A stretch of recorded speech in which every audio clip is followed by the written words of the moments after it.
This podcast will contain explicit language.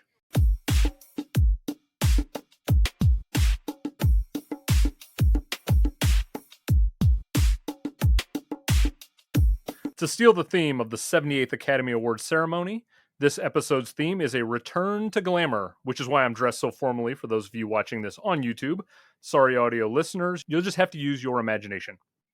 Welcome back to the Revisionist Almanac, the show that looks back with hindsight on past Academy Awards ceremonies to determine what the voters got right, and more importantly, what they got wrong.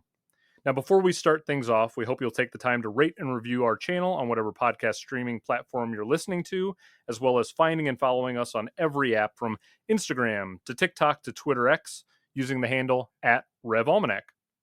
Now, I am joined by a very special guest for this episode, someone who has the distinction of being the first two-time guest of the show. Allow me to introduce you to the host of the greatest movie of all time podcast, and someone you would have heard on our second episode covering 1998, Tom Duncan. Come on down. Why, thank you. I'm glad for such a warm welcome, given that I wasn't one of the chosen few that you really wanted on the show right away. I feel like I'm the booby prize coming to this particular episode, the court jester, the token short, fat, balding white guy for this show. And we definitely needed to get the full representation for the lives in their mother's basement crowd. And I hope everyone's excited to have you on, because we'll have you on much more over the rest of the season one. So I think I'm going to wear out my welcome here pretty quickly with everyone. And for anyone listening right now, you got to go over and check out Greatest Movie of All Time podcast. Tremendous stuff. Tom's rocking the merchandise for those on YouTube right now. Just got to give you guys a shout out. You and your dad, Dana, do tremendous stuff over there. Why, thank you. I appreciate that. Okay, now I do have to warn future guests. The bar has been set high by this man, Tom, as four of your 6 revised winner picks for 1998 won and made their way into the Almanac, which means you have the best pick ratio of any guest so far in season 1. And I will completely undercut it here tonight. We'll find out. Now, okay, Tom, before we start things out, it's my understanding you have taken some offense to the way your questions on past episodes have been received by myself and other guests. I wanted to give you the opportunity to air out those grievances so we could put that behind us. But before we do, our good friend Joey R. from Best Picture Cast and 1001 by 1, who featured on the last episode of the show, sent me a message today stating, and I quote, "Since Tom is on this episode, I figured this needed to be asked. Don't worry, Tom. I got your question right here. Should Wedding Crashers be considered a sports movie? Obviously not, but please discuss." End quote. And with that, I give you the floor. So I will address this at the end of my statement here, as I have a prepared written statement for the great body of the Academy and the Almanac to address my personal behavior over the last few months. So if you'll allow me the space here, senators, I will take up the next few minutes, and then I can address direct questions such as that. So first, let's give it up for the caterers. Woo! Some great chicken. Also, for the driver of a cherry red Fiat, your lights are on. All right, now let's get down to business here. First off, how many films did you personally watch this year, Mr. Corns? Oh my goodness. Let's see. I think it was right around 35, give or take. I thought on your rewatch spreadsheet or whatever you gave me, it was about 37. That sounds about right. I got in 47 myself. So I have a question for you then. Okay. How does it feel to be the least prepared person on your own show? Boom, roasted. All right, now, next, let's directly address Mr. Joseph Robinette Rogaine. But you're a podcaster, dude. You shouldn't ever be mumbling into a microphone. If you can't say it full voice, don't say it at all. So since you haven't put me on the so-called list yet, I'm going to go full WWE heel here. You're on my list until you and I are on the same podcast together and you have to say this crap to my face. And to twist the knife, Point Break is a crap action movie. It's boring, predictable, and full of holes. I would watch The Fast and the Furious or Speed 1,000 times before I have to watch Point Break. Although I have to caveat here that we are going to eventually have to cover this on the Gmote podcast. Shameless plug for myself. which actually is a respectable program where my dad and I apply our patent-pending Stanley rubric to movies that are at least 5 years old to determine the greatest movies of all time.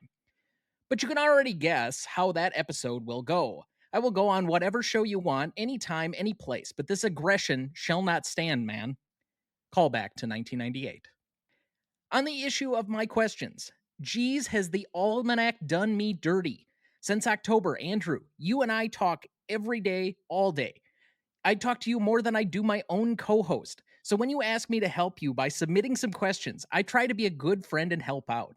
Consequently, when your blood pressure was going haywire because you weren't sure what would happen with Artie B from the Best Picture cast this month, who secretly started watching 2005 movies to make sure they were prepared as a backup guest. That's right, me. Who of your air quote friends has literally watched so far in the last 6 months 78 films just for you and this show? That's right, me. I mean, I recognize that I'm not the film aficionado that you or Kieran or, yes, Mr. Joseph Robinette Rogaine or Adam St. John are, and I've often been the kid who tries too hard to feel included, but geez, can a guy get a little credit for at least trying out here, giving a little bit of hustle? I get no respect at all. I know, I have significant movie gaps comparatively, and I pale in comparison to the film watchers that you guys are. But can you give me at least a little bit of a break? I mean, among all the normies I know, I'm the movie king to them, and yet I come on here, or I try to help, and I get raked over the coals for doing so. Just makes me feel like I'm an outcast yet again, like this is high school all over. But as I've often said, my autobiography would be titled, Please Pick Me Last. So I guess I'll just have to shut you guys up. Therefore, I'm going to take you behind the scenes on how those questions were actually submitted. The question was, Tom, do you have any questions we can use on the show? Oh, certainly. I'll just write a flurry of basic questions you guys can use to stir up discussion. Use what you want, and you don't have to credit me for any of them. First episode.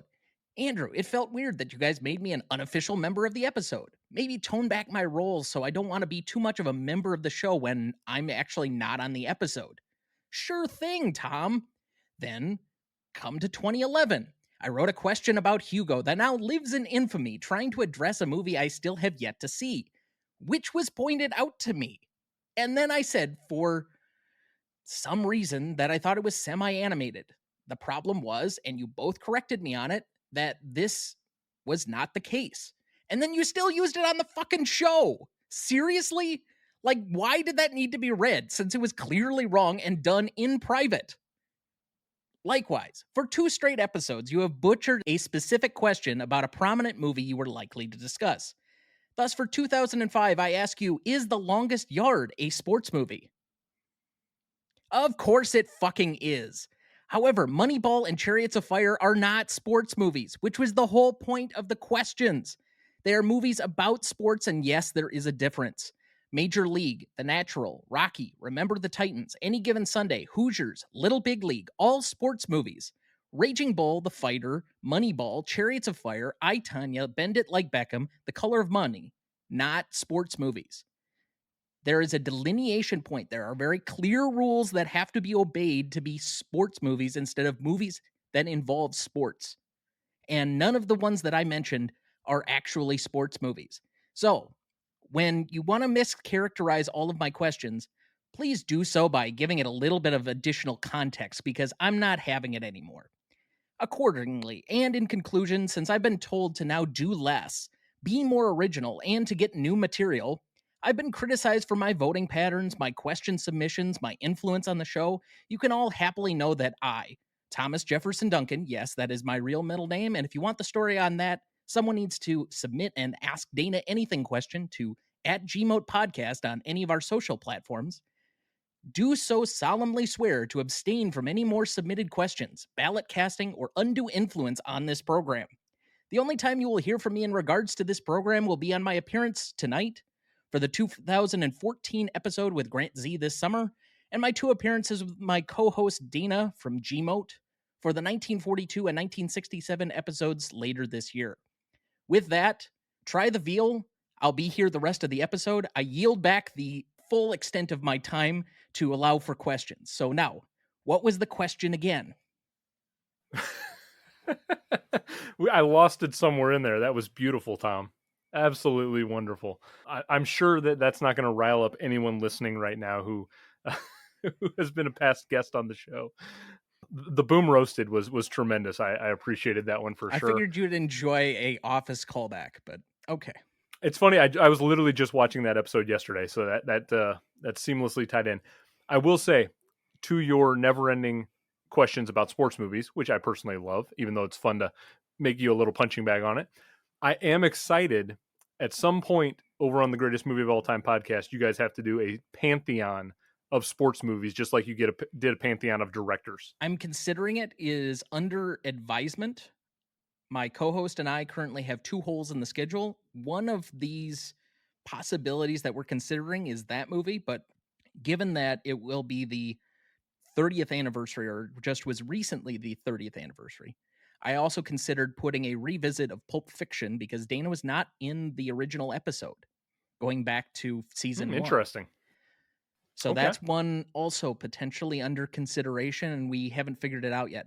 Then there were also some fellow podcast community members that advised me also to take a vacation since I'll be starting law school about that point in time as well.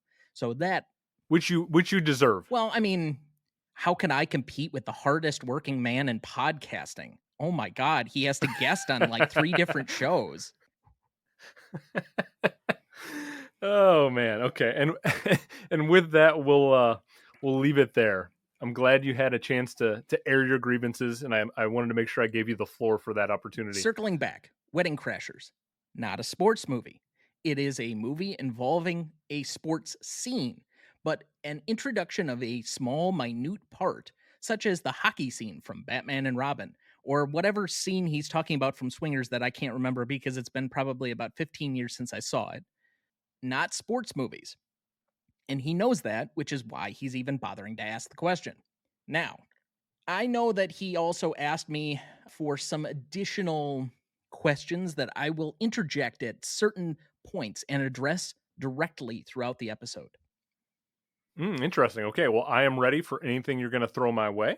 But with that preamble behind us, let's get into things. So, again, as a reminder, this show looks back on past Academy Award ceremonies with the luxury of hindsight to determine what should have won the Oscar for Best Picture, Best Director, and the 4 acting categories. Now, Tom, before we dive into those categories, let's quickly take a temperature of the room without potentially spoiling anything coming later in the episode. What was your biggest takeaway from the year 2005 after watching a number of films in close proximity? I think this is the first toe in the water, or dipping a toe in the water, for, I would say, diversity and inclusion.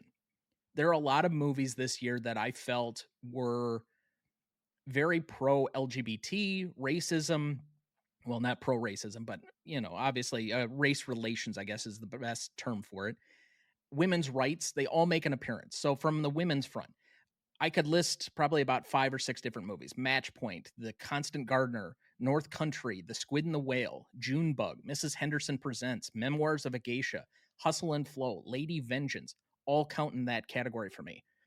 Racial, Crash, Hustle and Flow, Madagascar is even kind of an underrated racial or race relations kind of movie, as identity is often discussed during that film. Paradise Now, Man Push Cart, Munich, The New World, all of those had some elements to that. And also, we're talking about LGBT movies that I think will come up a lot during the course of our discussion. Crazy, Transamerica, Capote, Brokeback Mountain, all seminal and important films in this particular year. And then, just to top it all off, because this is kind of the beginning of the second term of George W. that I remember kind of going through in my early high school years. Very political year. Syriana, Munich, Crash, Paradise Now, Jarhead, Good Night and Good Luck, all having some type of commentary on what was going on in the world, somewhat of a outsider's perspective on war, on the Iraq war, etc., having something to do with this year. So I thought it was kind of a year for a little bit of upheaval, controversy, and it kind of marks the middle of a decade for me. Whenever you get to kind of the middle 3 years, 4, 5, and 6, in the even number, especially decades, I think it's kind of a period of transition where we move from one era to the next. And I think I mentioned it in our 1998 episode that I often feel the strongest eras are usually centered around the odd numbered decades, 50s, 70s, 90s, even 2010s. And then in the even numbered ones, we're kind of in these transition periods. Well, this is where it's really strongest. And that's why I think we have kind of a confluence of different things where America's not sure what exactly to accept about itself, not sure what its identity is going to be going forward. So some of that is all related in how I found this movie or how I found this year. Yeah, I mean that's interesting. I had never really thought about the concept of those sort of middle decade years, the 4, 5, and 6s being that. But as I'm quickly kind of doing the numbers in my head, it makes a lot of sense to me. That's a really fascinating take. So like 84, 85, 86. Lots of big blockbusters that we remember, but the middle tier movies, the other stuff at the bottom wasn't quite there, and it created a gap between where we had the blockbuster stuff being in the 70s that was much more revolutionary, studio supported auteur films. Well, suddenly we got popcorn films. And then we had to make that transition to having the auteurs kind of move into the independent film, small budget stuff scenarios. And think you get that about 89 when Sex, Lies, and Videotape comes out. For sure. Yeah, I found 2005 on the whole, I was kind of dreading the prep a little bit on this particular year because I have a couple of movies, and I'll talk about one here shortly. A couple of movies here that I really do not care for, and I was not particularly wanting to go back and watch them. And as I got through the 35, 37 movies that I ended up doing in total, I found the diversity in general to be really eye opening, and I can't say it any better than you already have, but it really just fascinated me the way European cinema, Asian cinema, American cinema, everything was coming at a really different angle. Like you said, a lot of different social topics were coming up, in a way that I don't think had been up until that point, which is, I think, what does end up getting Crash the win that year. We'll decide here shortly if it was deserving of that win. But I think that this was just a really strong year for Hollywood to like send a message about things. And I went back and I watched a bunch of the award winners on YouTube from like all the various categories, just kind of see what the Oscars looked like. And you could definitely tell the agenda, even when Jon Stewart opened the show with his monologue, the agenda was very much about sort of change in the industry. And it was kind of front and center. So I think you hit the nail on the head with all that. And I certainly would feel that part of the reason that you can address some of the winners at the time had to do more with our comfort level in accepting certain groups.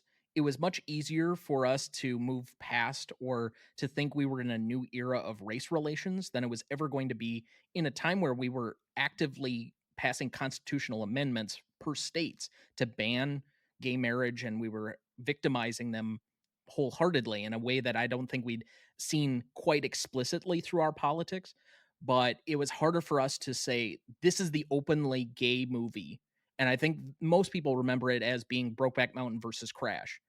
I think the reason that Crash ends up kind of catapulting it is because it was more acceptable for the broader base America to accept a race movie than it was going to be to accept an LGBT movie, even though we very quickly, within 5 to 6 years after this whole debacle happened, moved on that front in a very quick way that I don't think any of us anticipated or expected. Yeah, absolutely. And transitioning from that, I have to ask you, as you look at all the movies that you watched for 2005, 47, I think you said. Correct. So, first off, kudos to you. I believe you're the first guest who has one upped me on the amount of movies watched for an episode. So, tremendous respect to you for that. Of all the movies you watched, what was the worst one for you during prep? So there are tiers that I like to put. So there are ones that I just know are bad, but they can still be fun movies. Like The Pacifier is that way. Why I bothered to watch it, other than the fact that I just That counted in your 47? correct. Okay. I literally only put it on because I'm like, yeah, it's on Disney Plus. I had fond memories of watching it in the theater when I was like a freshman in high school type of situation, and it was a fun family romp. But you watch it back again, and you're like, man, this thing was successful. Why? It's so bad. But there's a difference between the movies that are just objectively bad and the ones that clearly anger me. And I think you have anticipated what my lowest one is going to be. So if you had to place a guess based on that criteria, the one that most actively angered me, what would it be? I'm going to guess it was Crash. No. Well, not to supplant myself, but Crash isn't even in my bottom 20. So Okay. I have no clue. Match Point is not my least favorite movie from this year. It is the one that most actively angered me because everybody in that movie, I'm like, why do I hate you so much? There's like one redeeming good character in the entire movie that I really enjoyed. Other than that, they're all terrible people. And I don't understand the point of why we needed to have a story about all of these people living poorly. I have seen it once in my life. That's all I ever need to see it. I did not bother to waste my time with that one. You're not wrong. Match Point sucks. It's a really terrible movie. It made my disselection or my draft of Woody Allen to throw out even clearer after watching that movie. So thank you, Woody Allen, but no thank you. I'm good. The only movie of yours I've ever enjoyed was the first one I ever watched of yours. That was Midnight in Paris. And we will have those fond memories. I will never go back. And fortunately for this year, 2024, that we're in right now, we have a movie out currently called Challengers, which is good enough from what I hear. I haven't seen it yet, but it can make us all forget about Match Point being a tennis movie. You know, we can move on from that tennis movie to I will this take the one. Battle of the Sexes over Match Point. Oh, 100%. Battle of the Sexes is actually pretty fun, to be honest with It you. was okay. It was, it Yeah, was it's got fine. it's got Emma Stone, Steve Carell. It's good stuff. Exactly. Yeah. People I like being people I like. Right. To me, it was obvious going in what I knew was going to be my least favorite watch. It remained my least favorite watch by a healthy margin. It is Crash. I know that this is now clearly a thing. As Joey pointed out, you're not going to hear Crash from me anymore tonight after this. So if for any Crash lovers listening, you're going to have to hope Tom Are saves you skipping Crash. them when you read off the nominations, or how are we not discussing it at all? Oh no, I'll throw them a bone and mention them in nominations, but you're not going to hear an Andrew nomination for anything Crash related. But as Joey pointed out on the last episode, when I said Chariots of Fire for 1981 was my least favorite watch, it's not an uncommon theme for me to actually find the best picture winner to be dead last in my power rankings. That's not just me always trolling people. It is genuinely, I think, a lot of best picture winners. And for whatever reason, this season one, we're covering a lot of those that I don't think are very good. Thank goodness we're on the verge of getting to some decent best picture winners here shortly in the next few months. But I hate Crash. I think it is. I've got more to say maybe about Crash later, depending on what you say. But I find Crash to be really offensive in terms of what it's trying to say. I think it does a terrible job with, and I just think it's like this holier than thou movie that doesn't get its message across in the correct way. Personally, I am not nearly as hard on that movie as you are. I think for about an hour of the nearly 2 hour runtime, it's an okay movie. I think it sets up well. It's the last half of the movie, maybe even the last third of the movie, that kind of destroys anything that you want to have out of that movie. It ham fists the ending. It kind of gives us these almost platitudes instead of something of an actual message to take home. And that's why I think it was kind of the more comfortable diversity film to kind of mm-hmm. bring that back around that ended up somehow coming from behind because Brokeback Mountain was the front runner the entire time until it wasn't.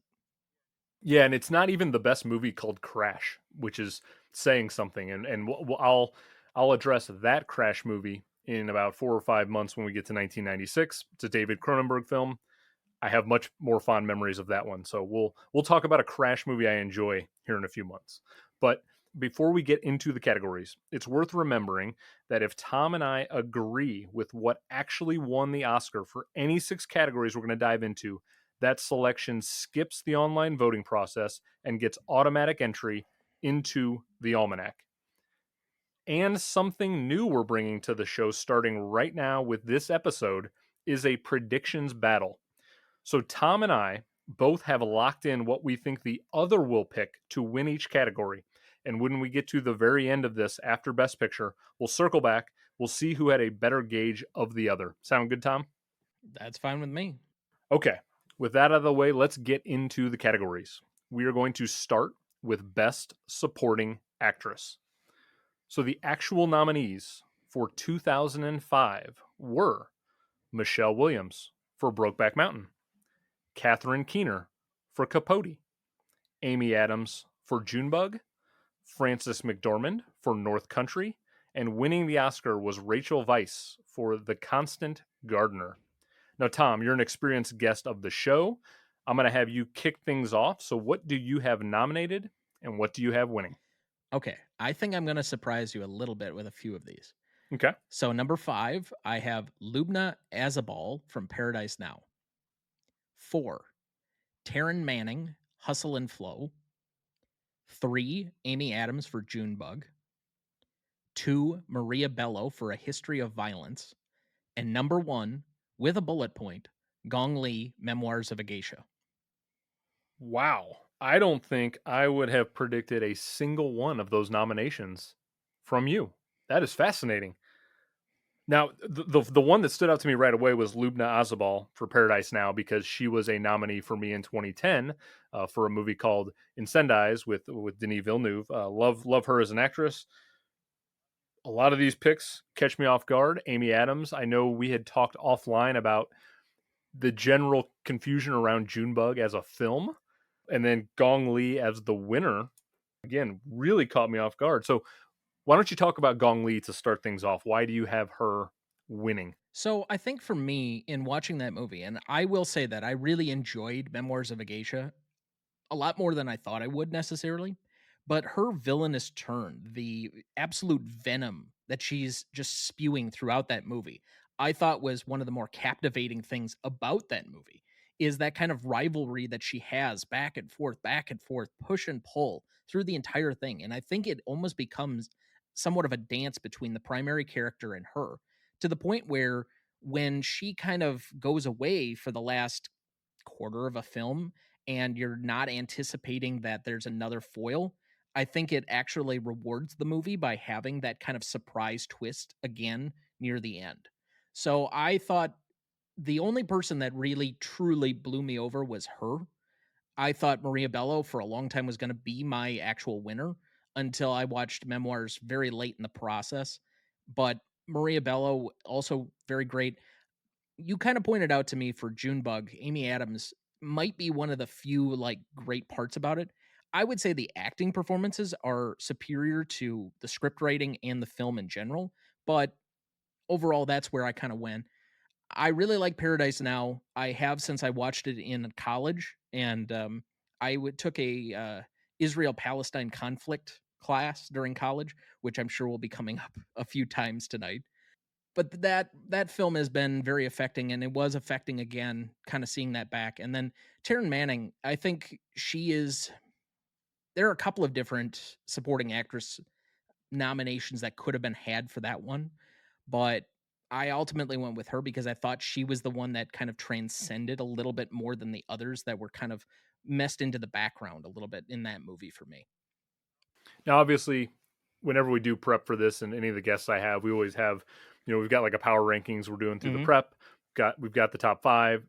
Who's kind of number six for you? Who almost snuck into the nominations? So, just to let you know, I have every one of these categories power ranked and for as many nominees as I wanted to make. So, I have 33 total nominees for this category alone. I think the shortest category that I have is Best Actress. I have 19. I have, That was my yeah, thinnest. there are not a lot of leading performances by women. There are a lot more Yep. supporting roles. But based on my own criteria of how I determine a lead performance, I kind of came up with a few. And that's why I know Rachel Weisz won this category, but I actually put her in lead. So, Okay, I was going to yeah, I ask. kind of just moved the categories because I thought she was much more of a lead. Where I define it a little bit more, do you have a scene in the movie to yourself? And are you on screen for at least a third of the movie? Both criteria she ticks off. So she's more in lead performance for me than she is for supporting performance because I thought she was very good and she very easily could have won this one. I think that's why she decided to nominate herself here, or maybe the studio did. But I can't, in the revisionist version of this, support category Hmm. manipulation in the way that they do often at the Oscars. I accept that. So to answer your question, the one that just missed out for me is Michelle Williams. And right behind that, I have Frances McDormand, two that actually were nominated that year. I figured they were probably in the mix for you. That's why I kind of wanted to ask and see. I will say I got your prediction wrong. I had I believe I think I'm going to go 0 for 6 on what I predict you're going to get, and this Gong Li one has definitely Oh, made me feel confident that I have no fucking idea what you're yeah, going to because do. it's going to get even crazier from here. And you'll understand why here in a little bit. I will say at number 8, and it's just because I really wanted to sneak this person in. I thought that they just went nuts and like let the role wash over them, went completely batshit for the entire thing. I have Isla Fisher for Wedding Crashers at 8. I couldn't sneak her way into the top 5, but for a while she was hanging in there because Wedding Crashers was like one of the ones I started with. It was like in the first 5. You're not going to hear me argue with a comedy pick. That's well documented at this point. I like to give comedians their love for what they do, and I like Ela Fisher a lot. And Wedding Crashers, she's tremendous. She wasn't near the top for me. I'll get to my picks here in a second, but I definitely like the shout out there. Okay, so my turn now for Best Supporting Actress in 2005. So here's what I have. I have Michelle Williams for Brokeback Mountain. Michelle Williams, if she's nominated, if she's in a movie in a given year, you might as well just accept that I'm probably going to nominate her. I love Michelle Williams to pieces. I think she never puts a foot wrong. So got Michelle. I also have Rachel Weisz for The Constant Gardener. I understand your reasoning for putting her in lead. I don't have a problem with that. Maybe if I had thought about it more beforehand, I might have. But because she was the actual winner, I, for whatever reason, just left her in the category. So I've got her in supporting, but no issues with you putting her in the lead category. I've also got Maria Bello for A History of Violence. She is incredible in that movie. She is right there with Viggo Mortensen every step of the way, carrying that film. I've also got Amy Adams for Junebug. I think that movie is confusing and weird and narratively doesn't do anything for me. But Amy Adams, that's the movie where she arrived kind of in Hollywood, and so I think she deserves recognition for that. And then my fifth and final pick is Frances McDormand for North Country. North Country was a movie I had never seen prior to prep for this, and it really kind of caught my attention in a way I didn't expect to. And Frances McDormand is obviously a multi-winning Oscar winner in real life, and I think what she does is tremendous in this movie. So I'm pretty chalk heavy because I actually have 4 of the 5 actual nominees getting into my I was gonna lineup, say, I which thought is it was very odd for yeah, me. I thought it was pretty on point with what had been come before in it. So Yeah, you only kicked out Catherine Keener, only kicked out Keener, and and frankly, that's deserved. see, I had Keener at my 6. She was on the cusp for me. See, I find that to be a very forgettable performance by her. I actually think her turn in 40-Year-Old Virgin is much better than her turn in Capote. I don't understand getting That's fine. nominated for Capote at all. It makes no sense to me. I think she's really good in it personally. I agree that I think she's equally as strong in 40-Year-Old Virgin. But at the end of the day, of the 5 nominees I've got out there, I've already nominated Michelle Williams twice on past episodes for Blue Valentine and My Week with Marilyn. I am unfortunate that I couldn't get her a win in the past, but now is the time to read her name as my winner. So, Brokeback Mountain, Michelle Williams. Tom looks like he's confident that he predicted this. Put it on the board. I love Michelle Williams so much. I think that it's obvious she and Heath Ledger have tremendous chemistry in the film, which is, they were together in real life, so there's no surprise there. I just think that she emotes so much with her expression and her body language, and I feel the pain of her character so much in Brokeback Mountain. And so I couldn't nominate her a third time and not give her a win. So this is my chance to hopefully give Michelle Williams a revised Oscar. Any issues with that, Tom? None whatsoever. In fact, I figured you would kind of go there, and you'll understand that a lot of my predictions have to do with this particular movie. But okay. We'll find out along the way. I will also say, even though I had Catherine Keener just on the outside, the other name who was really close for me, and I'm happy you gave her a nomination, is scratch that. You didn't give her a nomination. You gave Taryn Manning the nomination. I gave Taraji P Henson a nomination. Almost gave her a nomination. I thought she was really good. The other one that was close for me was Anna Paquin in The Squid and the Whale.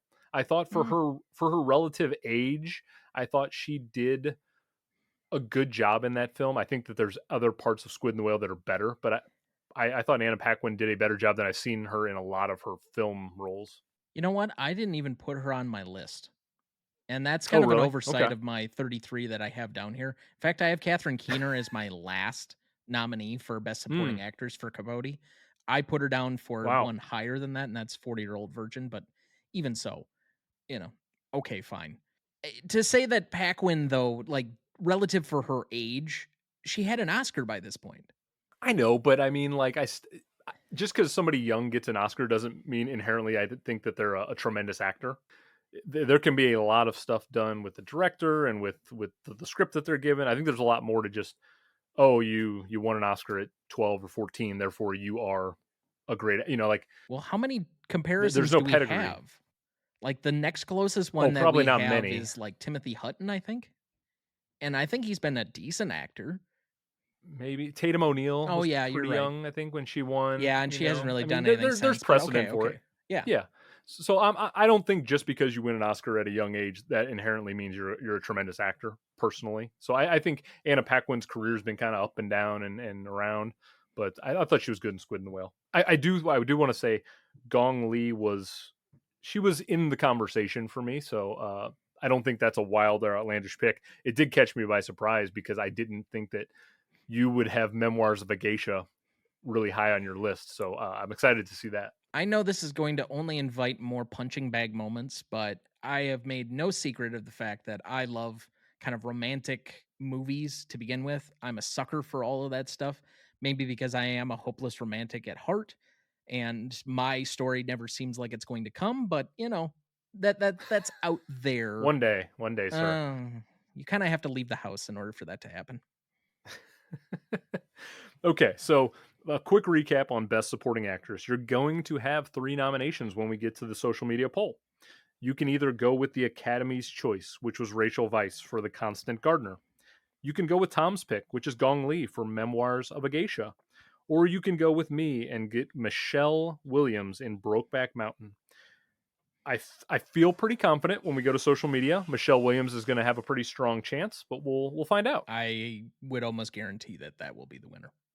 And I hope so. She deserves an Oscar in real life, and she certainly is well on her way to getting a revised Oscar, and probably not the last time. We'll be very candid about that. I think you're going to hear Michelle Williams out of my mouth a lot going forward Shocking. in future episodes. Utterly shocking.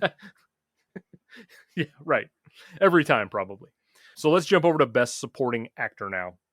In 2005, the Academy nominated Jake Gyllenhaal for Brokeback Mountain, Paul Giamatti for Cinderella Man, Matt Dillon for Crash, William Hurt for A History of Violence, and George Clooney won the Oscar for his role in Syriana. Okay, Tom, I'm going to lead off this category this time. All right. So, my nominations for Best Supporting Actor are Jake Gyllenhaal for Brokeback Mountain. Same thing I said about Michelle Williams. Jake Gyllenhaal, love him, love everything he's ever done as an actor, and I think everything he does in Brokeback, I think he carries that movie in a lot of ways, even though he's in a supporting role versus Heath. But I think he does a lot of the heavy lifting for me personally. I've got Paul Giamatti for Cinderella Man. I think he's really good in it. I think that it's not Paul Giamatti's best work by any stretch of the imagination, but I do think that he's a very tremendous actor in general, and I think he does a lot right alongside Russell Crowe. And I think Ron Howard, I know you're on record as thinking Ron Howard's not the greatest director, and I'm kind of right there with I you. don't think he's bad. I will say that He's I not think bad. he is the replacement level. He is dead neutral. He is the Yes. origin point. He does not add, he does not detract from a movie and all of its other parts. He is capable of taking a great Yep. script and making a great movie. And he's capable of taking a terrible script and making a terrible movie. Exactly. I agree with you, but I do think that Ron Howard has a tendency to just kind of let actors be great if they're naturally great. I think Apollo 13 is a good example of that. And I think Cinderella Man, he allows Russell Crowe to be kind of Russell Crowe at his peak at that time, and he allows Paul Giamatti to do some really good stuff with his character. So I have Paul Giamatti in there. I've got Richard Jenkins for North Country. Again, North Country. did not expect this movie to get any love from me, having never seen it. Richard Jenkins, who is he has a great track record of tons of supporting work, and North Country never gets mentioned ever. He's mind-blowingly good in this movie. There's a speech towards the end of the film, without revealing anything, but I felt so much emotion from Richard Jenkins in this film, and he's got a natural ability to do comedy really well, dramatic work really well, and so he caught me way off guard with what he did in North Country. So I'm happy to give Richard Jenkins a nomination. My next one is Mickey Rourke for Sin City. I think this was before The Wrestler. This was kind of the start of the Mickey Rourke revival for a moment there in time. And I think Sin City carries a lot of the actual traits of Mickey Rourke's personality. He was a down and out actor kind of at that point, kind of beaten up in life. He had tried boxing. He was just, I think for people who know Hollywood, they know the story of Mickey Rourke and his ups and downs. And I think Sin City was there was a lot of personal stuff in there for him, and I believed a lot of the struggle his character goes through in Sin City, and I think he's the best part of that film. And then my fifth and final nomination is George Clooney for Syriana. I was struck by the fact that when I watched Syriana, I hadn't seen it in a long time, and just based on like the cover art alone, you assume Clooney's the lead, and obviously they marketed it that way for a reason because he's the most notable actor in the film, but he's really in that movie a lot less than I sort of remembered, maybe because the poster kind of throws me off. But I think that when Clooney's in the film, he's kind of right in his sweet spot for his acting ability, and so I had to give him a nomination. At the end of the day, though, Jake Gyllenhaal's my guy. It astounds me that he doesn't have an Academy Award in real life. Looks like Tom is 2 for 2 on the picks.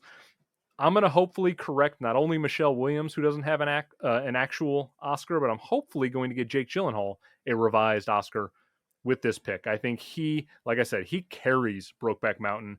He is the heart and the soul of that film, and I feel the struggles his character goes through trying to sort of break down the shell of Heath Ledger's character in such a way.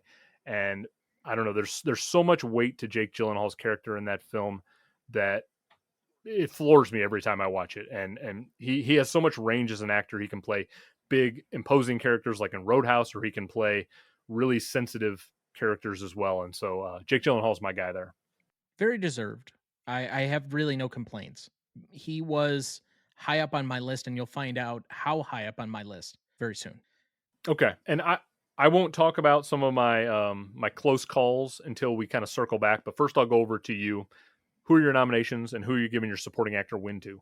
So I have to preface this a little bit by saying, how much do you want me to give away? Because my winner here might give away some of the ball game as we go forward. Go for it. Give away whatever you feel comfortable giving away, I would say. I would almost feel disingenuous trying to discuss my winner without kind of giving away what I felt about this particular movie, and it's obviously going to come up later on. So there's one way of doing it where I just read you who my winner is, and then we discuss it later, or Okay. I discuss it all now and we just kind of talk about it broadly here. Give me your winner and we'll discuss it later. I kind of like the Okay. tease. So number 5, I have Ali Suleiman for Paradise Now. 4, I have one of the all-time comedy heat checks of all time, Will Ferrell for Wedding Crashers. Yes. 3, I went with a movie similar to yours, but one that I actually thought was a better performance just for me than Richard Jenkins, who's much more understated. This one was much more of an asshole in North Country, and that's Jeremy Renner. Sorry, Kieran. Love it. Love the pick. 2, I have Jake Gyllenhaal for Brokeback Mountain, who was my number 1 until my 44th watch. For number 1, Ooh. my winner, and I might get this wrong, but I have Michelle Cote for Crazy. Wow. You know, you had kind of tipped me off that there was something up your sleeve towards the end of your prep that was going to throw things off, and I had no idea it was going to be Crazy. That's a fantastic pick. Okay, so you don't want to talk about that movie necessarily right now, I will talk about it now, the but we don't have to talk about it now. I will tell you that will come up later as well. Okay, well let's leave that on the table. Okay, so then instead, shall I substitute our trivia question? Yeah, so you have a trivia question related to the winner that year, George Clooney, correct? I do. So we have a history in the Oscars of someone being nominated for director and winning an acting prize in the same year. George Clooney is the only person to be nominated for director and win an acting prize for different movies. There are two other winners who were nominated for director and won an acting category. Who were they? And if you need a hint, let me know. Wow, that is well. I mean, immediately what comes to mind was we literally just did an episode on 1981 and Warren Beatty for Reds. He didn't win the Oscar though. No, that he came to Oh, my oh, mind oh, as oh, oh. someone who had kind of I done double see. duty and I was kind of in the anticipated you running. thinking about previous episodes, and that was going to be one of the hints, but I didn't. I didn't consider Hmm. 1981. No, okay, so it's somebody from a previous episode. You're saying, eh? Correct. Okay, so we've done 2010, 98, 54, 2011. So the further hint is it was an episode I was a part of. Okay, so 98. I'm trying to think of we had Malik, we had Spielberg. Oh my goodness, what directors? I've watched so many goddamn movies this year, Tom, that I can't even keep straight what I watched in He 98. was your pick for best actor. He was my pick for best actor in 98. This goes to show how little I remember of my own picks. Oh God. Roberto Benigni, of Correct. course. Jesus. Wow, okay. All right. That's an interesting winner. Yep. Okay. The other one is from a Shakespeare adaptation. Was Brana nominated for something? I feel like Brana's done tons I of think he was nominated for director Shakespearean. at one point or another before he got to Belfast, but no, that is not Okay. correct. It's much No. older. Maybe goodness gracious. Laurence Olivier never directed anything. Is that the guy? I don't know. You Yeah, give me a look. Was that the yeah. one? Was it So Olivier? Olivier won Best Actor for playing Hamlet because he was Okay. adapting his own stage performance essentially. He Hmm. directed it and won Best Picture for it. But Wow, the okay. director that year went to, What year was that? so that would be 1948, I believe. Oh boy. No clue. John Huston for The Treasure of the Sierra Madre. Oh, a film that has polarized many a friends in our movie community and probably Really? listening right now. I think it's not only Yeah, Houston's best movie, but I think it's Bogart's best movie. I think it's one of the best films of that decade without question. I love Sierra Madre, but we have some mutual friends, Tom, who think that it's a giant piece of garbage, and I'm sure we'll be hearing from them when they listen to this episode. Now, does this happen to be Mr. Joseph Robinette Rogaine, or can we leave him out of the question? He would definitely be one of them. That is for sure. Okay. Well, I don't understand that at all. I guess watch more movies. Okay, so we're gonna kind of shelve everything for your pick right now. But just a reminder, you had Michelle Cote, correct, for Crazy? Correct. Okay, so that was definitely, again, off the board. I did not have that. So I am 0 for 2 on the predictions. Tom's 2 for 2, which clearly just means that Tom knows me a hell of a lot better than I know him Well, at this and you've point. given Which me is... more of your personal materials than I've given That's you of true. mine. So we'll go back for a second. We'll talk about supporting actors and a couple that we left out. I have two that I kind of want to make note of. Okay. One was Jesse Eisenberg, again, Squid and the Whale. I think he plays this really pompous, arrogant, like he's like a tryhard. He's trying to be his father so much, and it's like perfect for Jesse Eisenberg. I believe that that's kind of him in real life, and I know it's actually not, but I think it feels like it is. And then the one that really caught me off guard was Clifton Collins Jr. in Capote. He got like no mentions, no love, but he is almost the second most important character in that movie to me behind Philip Seymour Hoffman. And you seem like I you're am right there with me. absolutely right there with you. I had him in my top 5 for so long, and he ended up just getting pushed out because this is always one of the toughest categories to get people in. There's just so many great acting performances, whether you talk about Ed Harris or Liam Neeson or Matthew McFadden, James Cromwell, even. in this year. I thought there were a lot of really great, considerable actor supporting roles. I have him at number 8. I had 2 people that were just slightly ahead of him. I had William Hurt and I had Jamie Foxx for Jarhead. Hmm.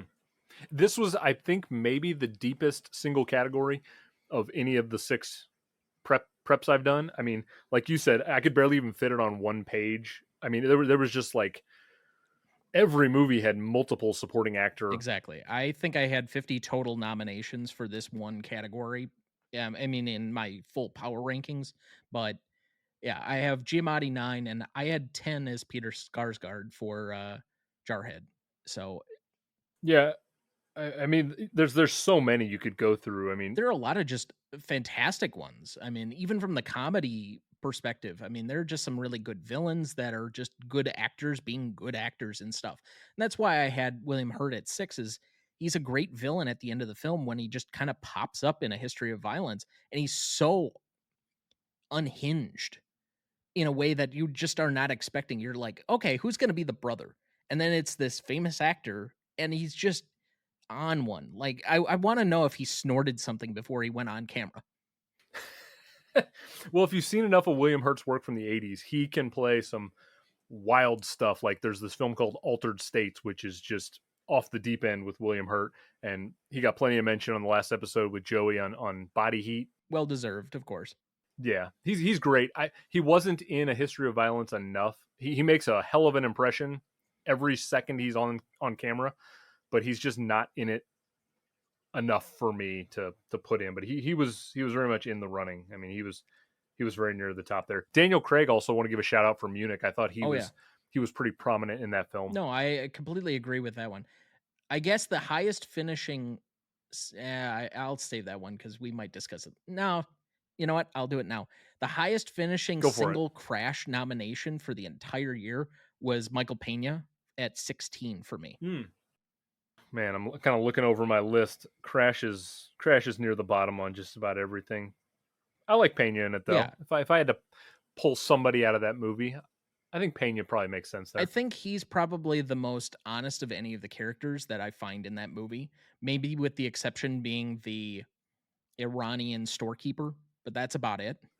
But even he, I just think that's a poorly written character and its final kind of come around and the surprise at the end of the film that is just kind of like, why? Why did we do that?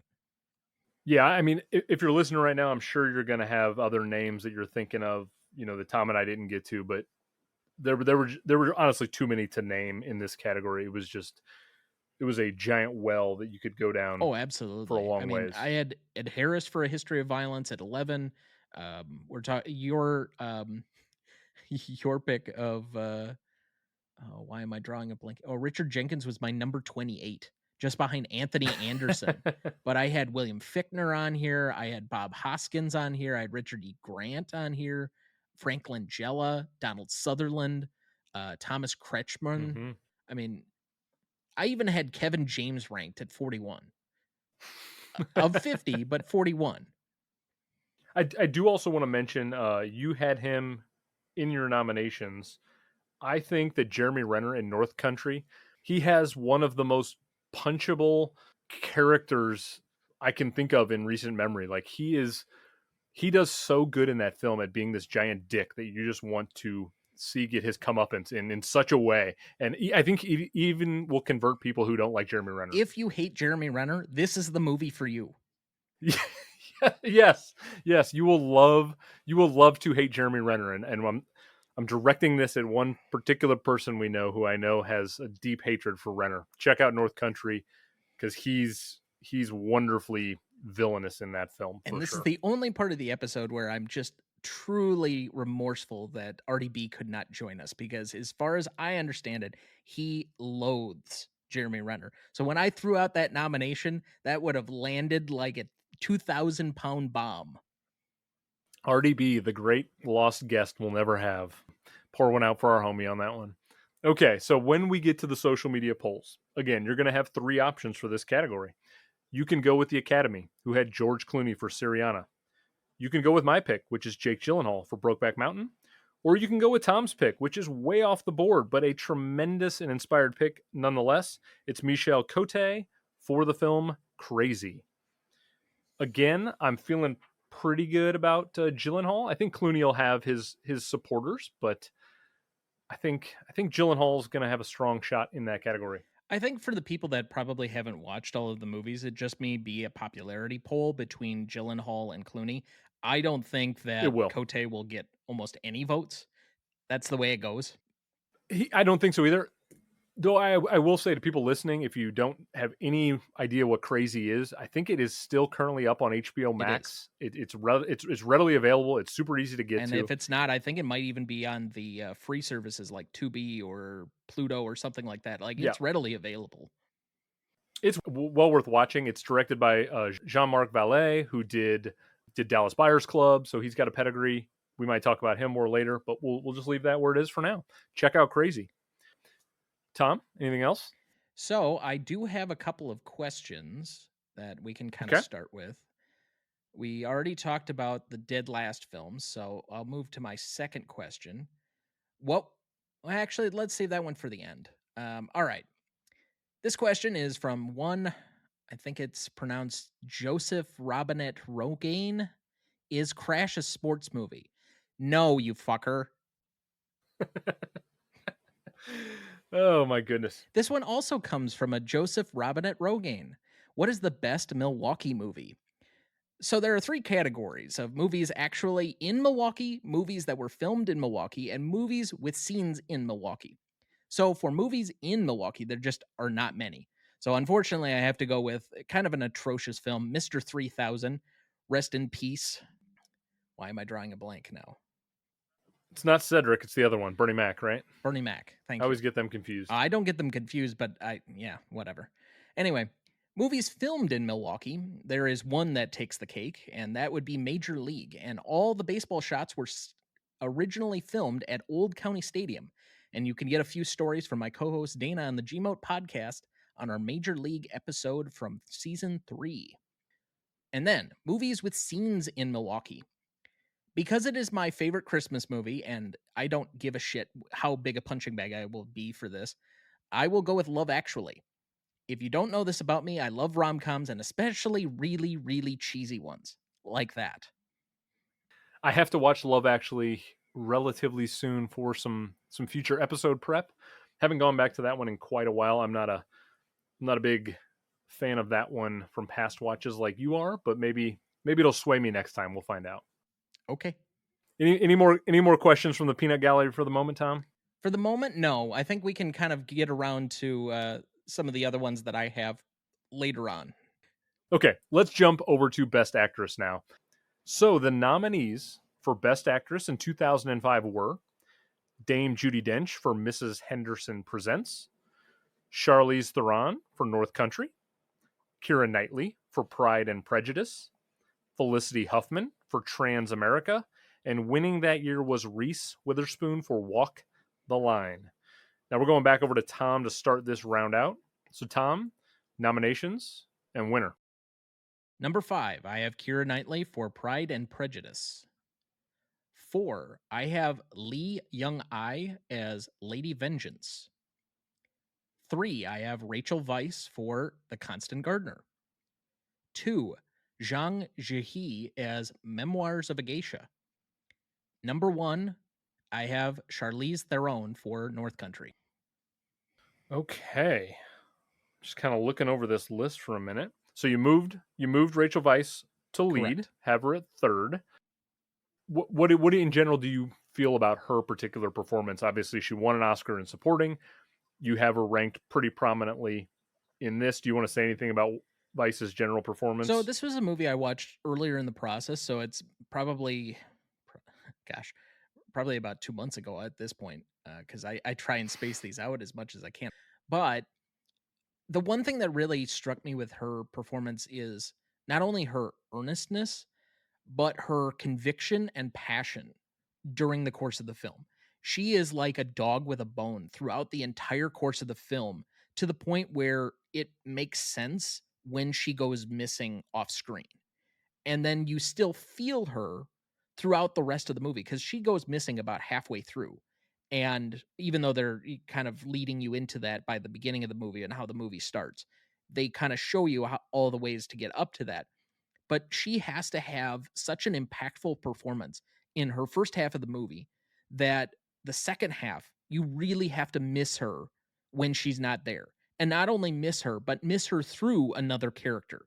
And so for me, that was a very powerful performance just for the amount of gravitas she had to imbue on that film. Even though I don't think the film works in every way that I think for other people it might, for me, the one real takeaway that I had from that was her. And now over to your winner, Charlize. At this point, well documented how much success she's had over her career, has won an Oscar in real life for the film Monster. What did you take away from her in North Country? It is so difficult to box this into a few sentences. Her performance is equally sympathetic, empathetic, unhinged. It's a confluence of emotions I felt for probably about 85% of the movie. And even about 90% of the way there, I thought, man, is this the best picture of 2005? Hmm. The only thing that really stopped it for me is being a semi lawyer, basically being in law school for the last 33 years. The ending sequence, the last 10% of this movie, is just so unrealistic.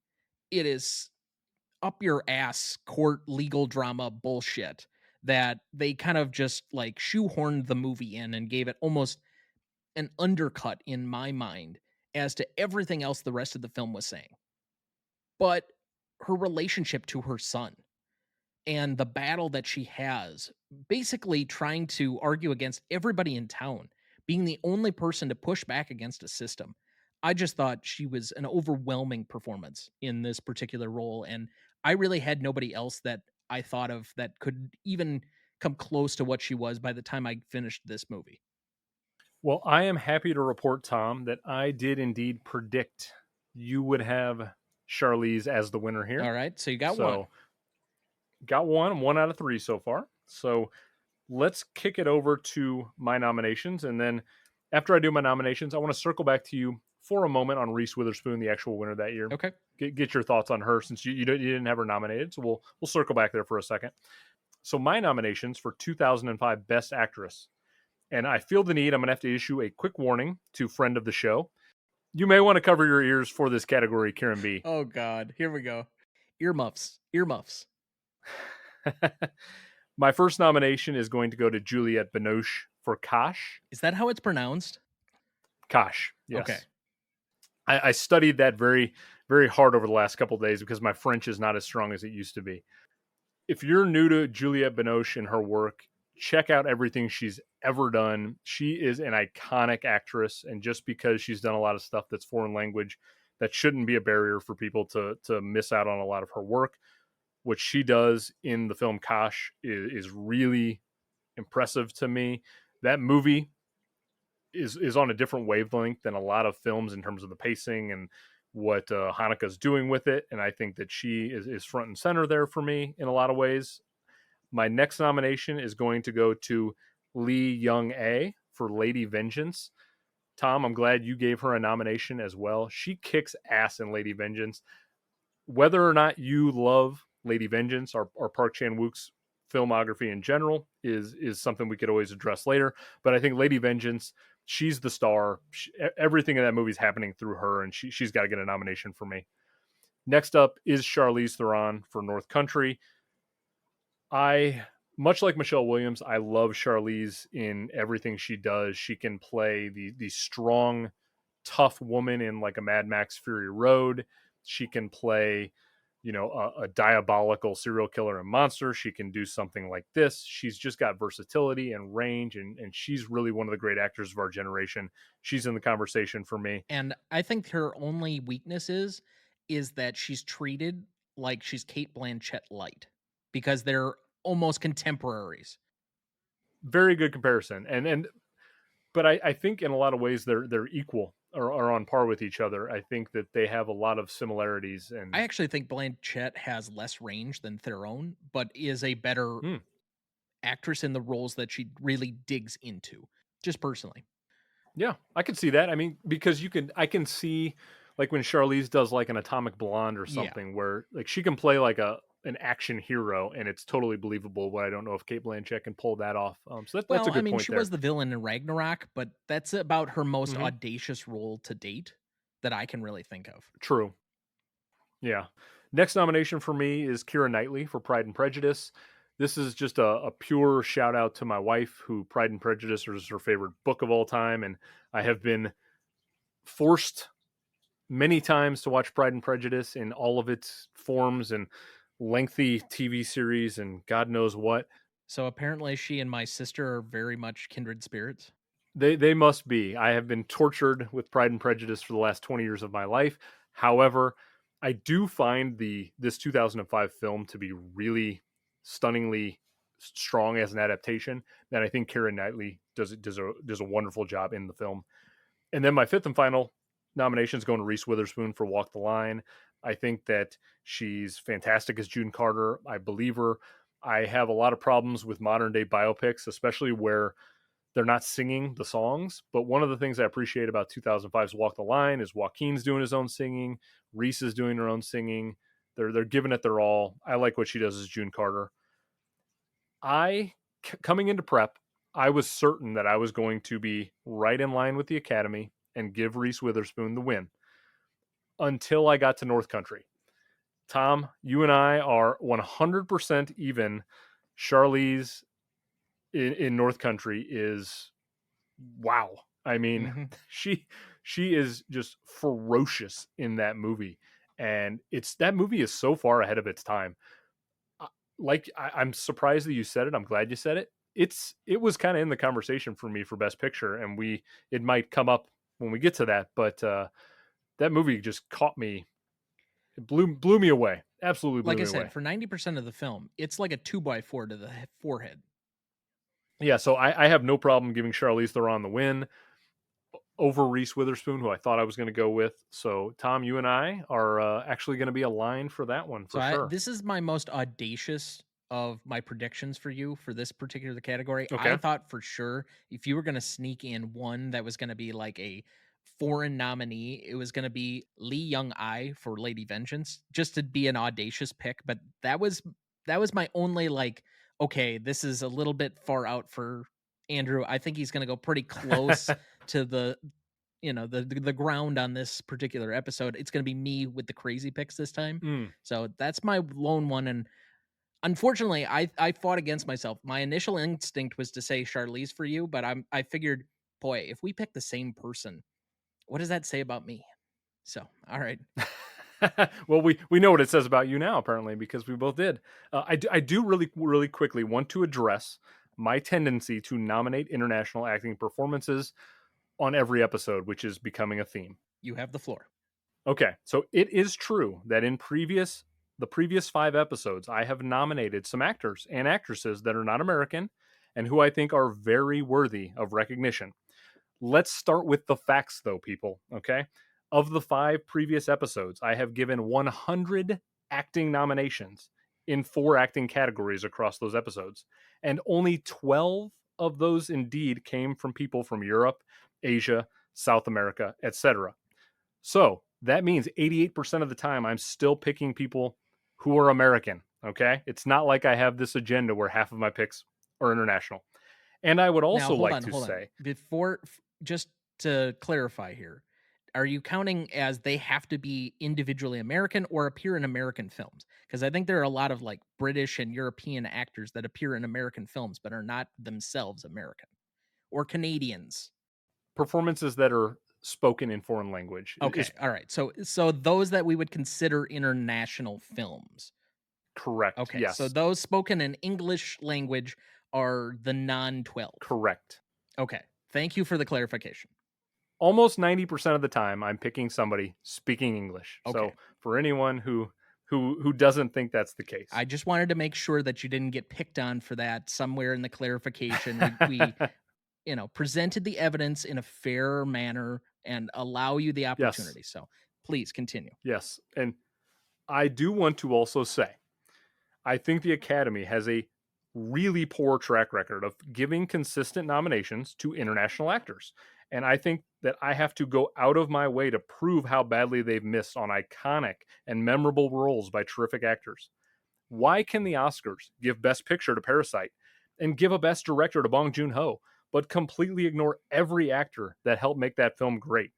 That's just one recent example of many, and you can go back and look at the international acting nominations I've given to this point, and I dare anyone listening right now, go back, look at all the picks I've given, watch those movies and come to me and say I was wrong for championing those works, okay?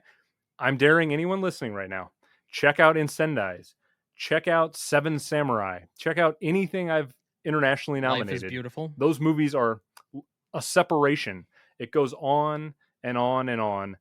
I give my nominations to very strong acting performances, and I will defend it to the end. Okay. The Famke Janssen one from 1998 is still a little unusual, but we'll take it in stride. Oh, there was no Famke Janssen. It was Franca Potente for Run Lola Run. Excuse me. And that is a wonderful action I film. mixed those two. Yes. I go watch Run Lola Run and tell me I'm wrong about Franca. Well, ironically, that movie did just come up again recently, so. It did. Yes. So again, I think I have a very good track record for what I actually nominate internationally. And again, still almost 90% of all my picks are American English speaking actors. So if you have a gripe with the one or two random international picks I give, go watch those movies and educate yourself. I'll just say that. So watch more movies? Yeah, there you go. Watch more movies, and specifically ones from other countries, because I believe it may have been Guillermo, it may have been Bong Joon-ho, but somebody said, don't let the 2 inches of subtitles throw you off from an entire world of film that you're missing out on, because there's so much out there for you. So Tom, let's circle back to Best Actress. So you didn't even nominate Reese Witherspoon. I had her I had her towards the top of my list. Was she even close for you, or do you find that performance to be off-putting in any way? So I have it as number 8, and I know that it's going to make me an enemy of my little sister because she is a Reese champion. She will see every Reese movie like the day it comes out, and primarily because of this particular movie, Walk the Line. I don't know. I don't think that there's anything bad about it per se, but this is Revisionist. At the time, I'm sure it was novel and it was somewhat fresh and whatever else, but it just feels kind of played out when I've seen how many different biopics, musical biopics that are in this same vein. And I don't think she's doing anything particularly revolutionary. I just had other people ahead of her that I thought were either stronger, fit the theme of this particular year as I found it, or were saying a little bit more. Walk the Line is kind of a crowd favorite, but isn't necessarily one that spoke to me or did anything unusual. Like I had Joaquin not even in my nominations. And I know he is nominated in this actual year, but I just didn't find anything all that engaging. It was a fine movie. Like I don't have anything against. In fact, I like most James Mangold films. Even Dial of Destiny, I was kind of a fan of. So yes, I know. I'm gonna leave you on an island on that I'm one. just bringing more and more and more hatred to me the longer this goes. But you'll have to deal with it a few more times this year. That's your problem, not mine. Anyway, so who was close for you to almost getting in your top 5? Was there somebody right on the edge? So number 7, I would have had, and this is going to be a hell of a pronunciation, Qorianka Kilcher for The New World. Yeah. And then I had, I thought she was fantastic in that movie. And 6, I had Felicity Huffman for Transamerica. Okay. I had Felicity relatively low.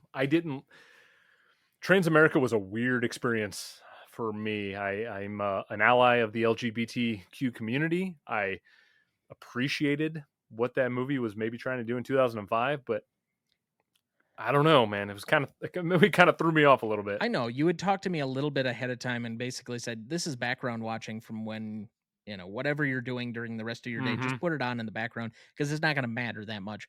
And I don't know. I found it endearing. I thought she was relatively strong in kind of an unknown capacity. We're just now 20 years later dealing with trans issues in the way that we were dealing with the gay and lesbian community 20 years ago during this particular year. So this is kind of Sure. really out there for me as to somebody who is clearly going through a transformation. And while the entirety of the movie doesn't necessarily work, there's a lot of weird stuff that's in it that probably didn't need to be. It did feel a little bit low budget.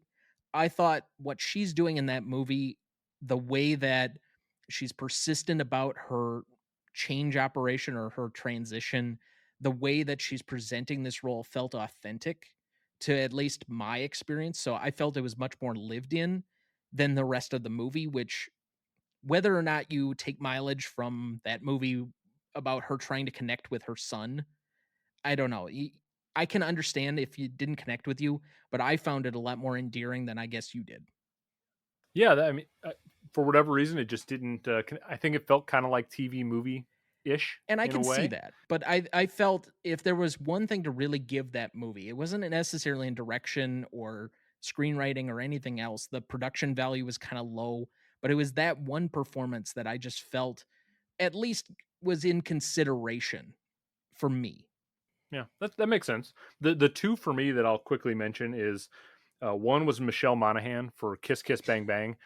That movie's not really like an awards caliber movie, Okay. but it's like I love Shane Black films quite a lot, and I think that she's really fun in that movie. So like that's just kind of like a I like what she does in there. The one that was really close to getting in for me was Zhang Ji for Memoirs of a Geisha, and I'm glad that you had it at number two. Like Yep. that's a really fantastic character, and she's pulling a lot of weight in that movie for Oh yeah, me. absolutely. It was hard leaving her at six. She was very much in Yep, contention. absolutely. Okay, so best actress for 2005. You're only going to have two options when we get to the online polls. You can side with the Academy, who had Reese Witherspoon in Walk the Line, or you can join alongside Tom and myself. We both had Charlize Theron in North Country. I think that we're going to get the vote there, but Reese Witherspoon certainly has an online fan base, and this one might be the closest of the categories we've got so far. So, if I were to invert what I said from the last category, that the popular favorite would be possibly the one that the online vote might pick, you might get Charlize slightly ahead of Reese. But I think there's a lot of people that saw this movie in the moment that are going to have a lot of sentimental value attached to it and love this particular Oscar win that are going to push Reese back ahead. But that's the way it works. Reese feels like she's going to do really well on Instagram, which has a very different voting pattern than Twitter X or TikTok. Even TikTok's its own weird animal when it comes to the voting. The Chinese bots have got infiltrated the revisionist almanac. Who know?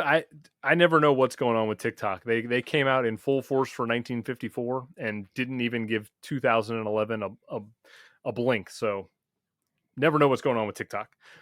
Let's shift over to Best Actor. Okay.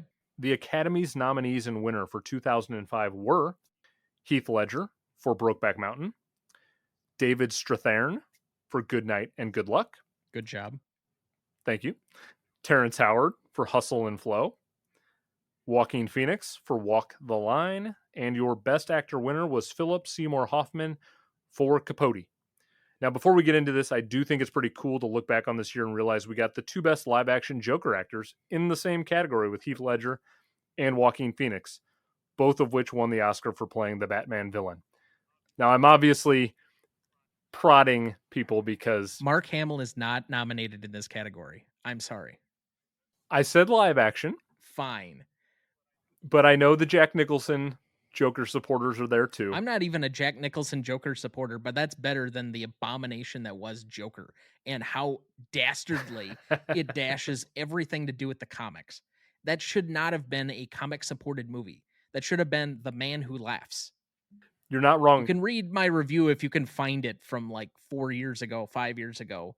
It was like one of the few movie reviews I've ever actually written, and I think I wrote a 2 or 3 page dissertation on how bad that movie was.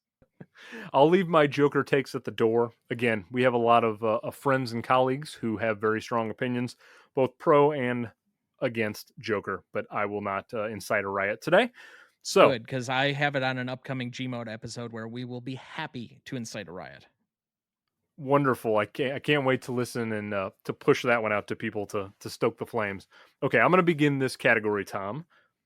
So, my nominations for Best Actor in 2005 are Heath Ledger for Brokeback Mountain. I'm pretty consistently on the side of everything that happened in Brokeback Mountain was tremendous. All the acting. I've nominated most of what's been up so far. I think Heath gives a tortured soul performance, and there's so much to say about what he does there. So he's got to be nominated for me.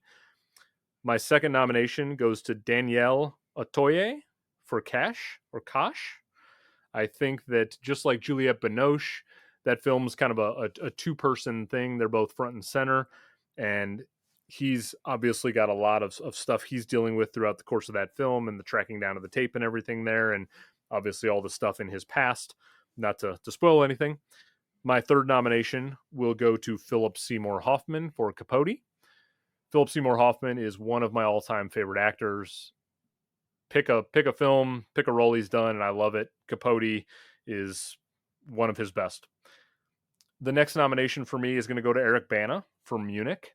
I think that Munich is a really good ensemble film, and Spielberg's doing a lot of Spielberg greatness with it. But I think Eric Bana, it's probably the best Eric Bana performance by a decent margin for me personally, and I like what he does a lot there. And then my fifth and final nomination is going to go to Joaquin Phoenix for Walk the Line. I think that he embodies Johnny Cash really well, and I know that I agree with your point. I am biopicked the hell out at this point. I can't do another one. I've seen so many. It's watered down. But when I went back and I watched Walk the Line, it felt fresh. It felt lively. It felt different than everything that's being put out right now. It's got a better director, James Mangold, doing a lot of stuff behind the scenes. It's actually got a musician who's not afraid to show his flaws and show the things that were wrong with his character and not hide behind an estate or everything that, doesn't try to sugarcoat things. And I think Joaquin Phoenix nails the demons that Johnny Cash had through his life.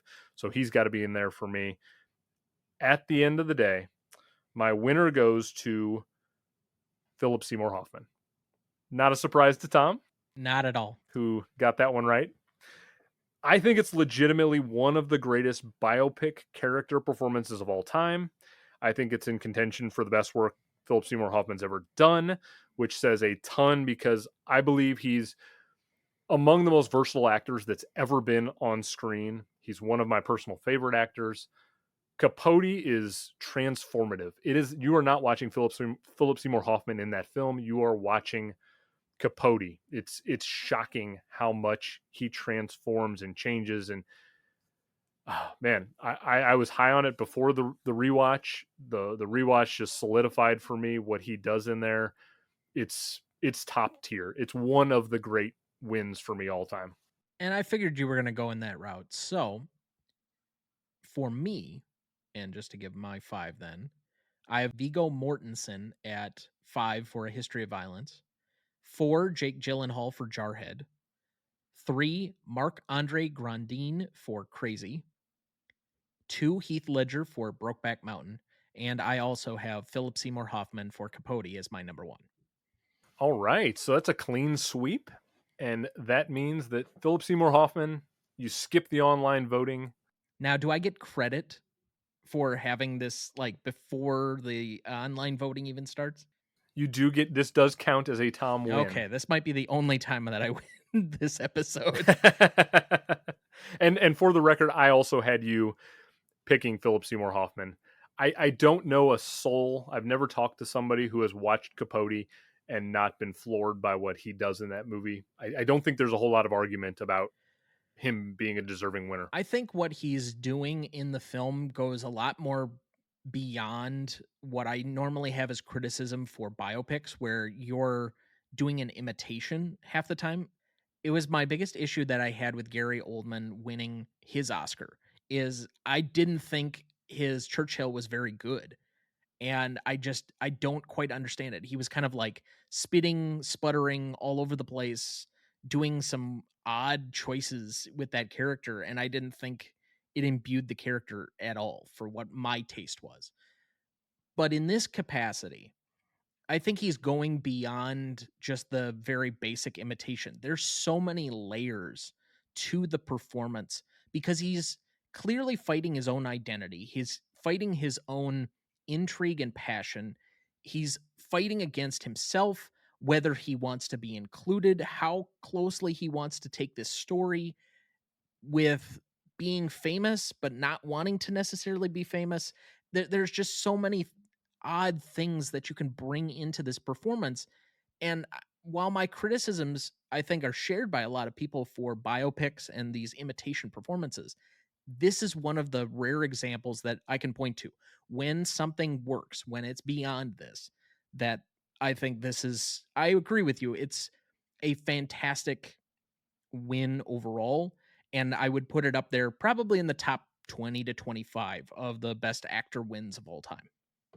Yeah, in a lot of ways, it reminds me of what Killian Murphy just did with Oppenheimer, where he's he's embodying somebody in such a way that it's not imitation. It's not, I don't know. It just it feels different. It's different than anything else. It's remarkable to like kind of go back, especially since we just had Killian Murphy's Oppenheimer last year, and then I do this prep, and I'm like, wow, I don't think I've seen what Killian did in about almost 20 years since when Philip Seymour Hoffman did it. It's so singular in, in what it does, and it it also pains me to see Philip Seymour Hoffman, to know we don't have him anymore.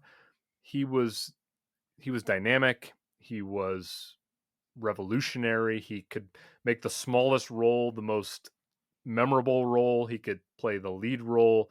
He knew no limits. Yeah, it's and it was also painful because Heath Ledger was number two for me. It was between Heath and Philip, and to know that we have lost both of Yeah, them, and to feel, you still feel the absence of both of them in a lot of ways, and so it was sad to go back and do a little bit of this prep specifically with these two gentlemen, because I think that if they didn't die as early as they did in life, that there's no telling what they would have continued to do. It's unfortunate. very much so. Because I thought both of them have a great amount of range that they can do the serious art house movies. What is it, Schenectady? Oh, Cynic Doc. Yeah. He can do that movie, but he can also do an Along Came Polly or a Boogie Nights. And for Heath, Right. he can do A Knight's Tale and 10 Things I Hate About You and The Dark Knight, but he can also bring you a Brokeback Mountain. And even when he does the comic book stuff, takes it on a different level because he's that great of an actor. So to not have either of these and not see, the last 10 years of their work, 15 going back to Heath, I agree with you. It's tragic.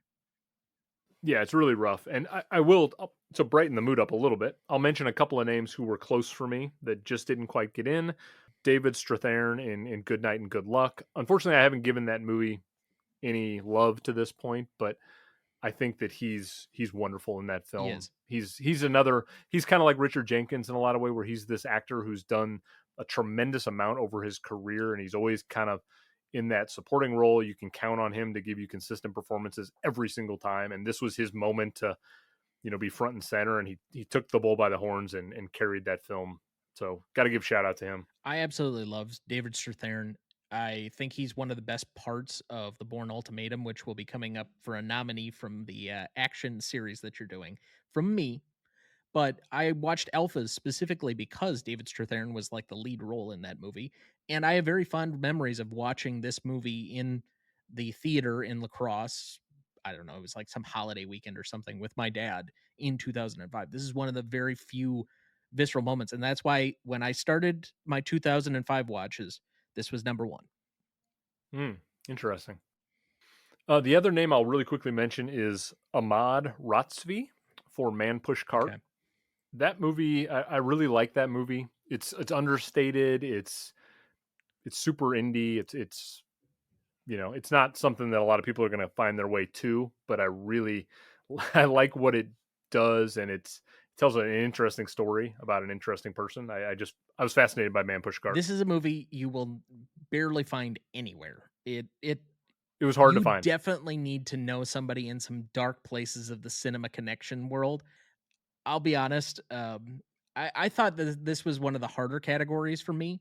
There are so many Mm, good performances individually in this particular year.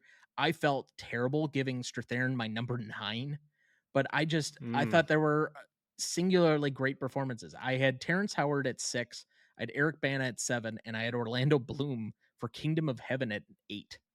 Wow. Okay, that's higher than I had Bloom for sure. Okay, well that means again, Philip Seymour Hoffman, you do not have to go to an online vote. You are automatically entered into the Revisionist Almanac as the best actor for 2005. And I don't think we're going to get any complaints from anybody listening because Philip Seymour Hoffman is a legend. Rest in peace. It is decided. Okay, Tom, before we jump into director and picture, we got the 4 acting categories out of the way. Let's quickly go to the honorary awards Yes. handed out every episode.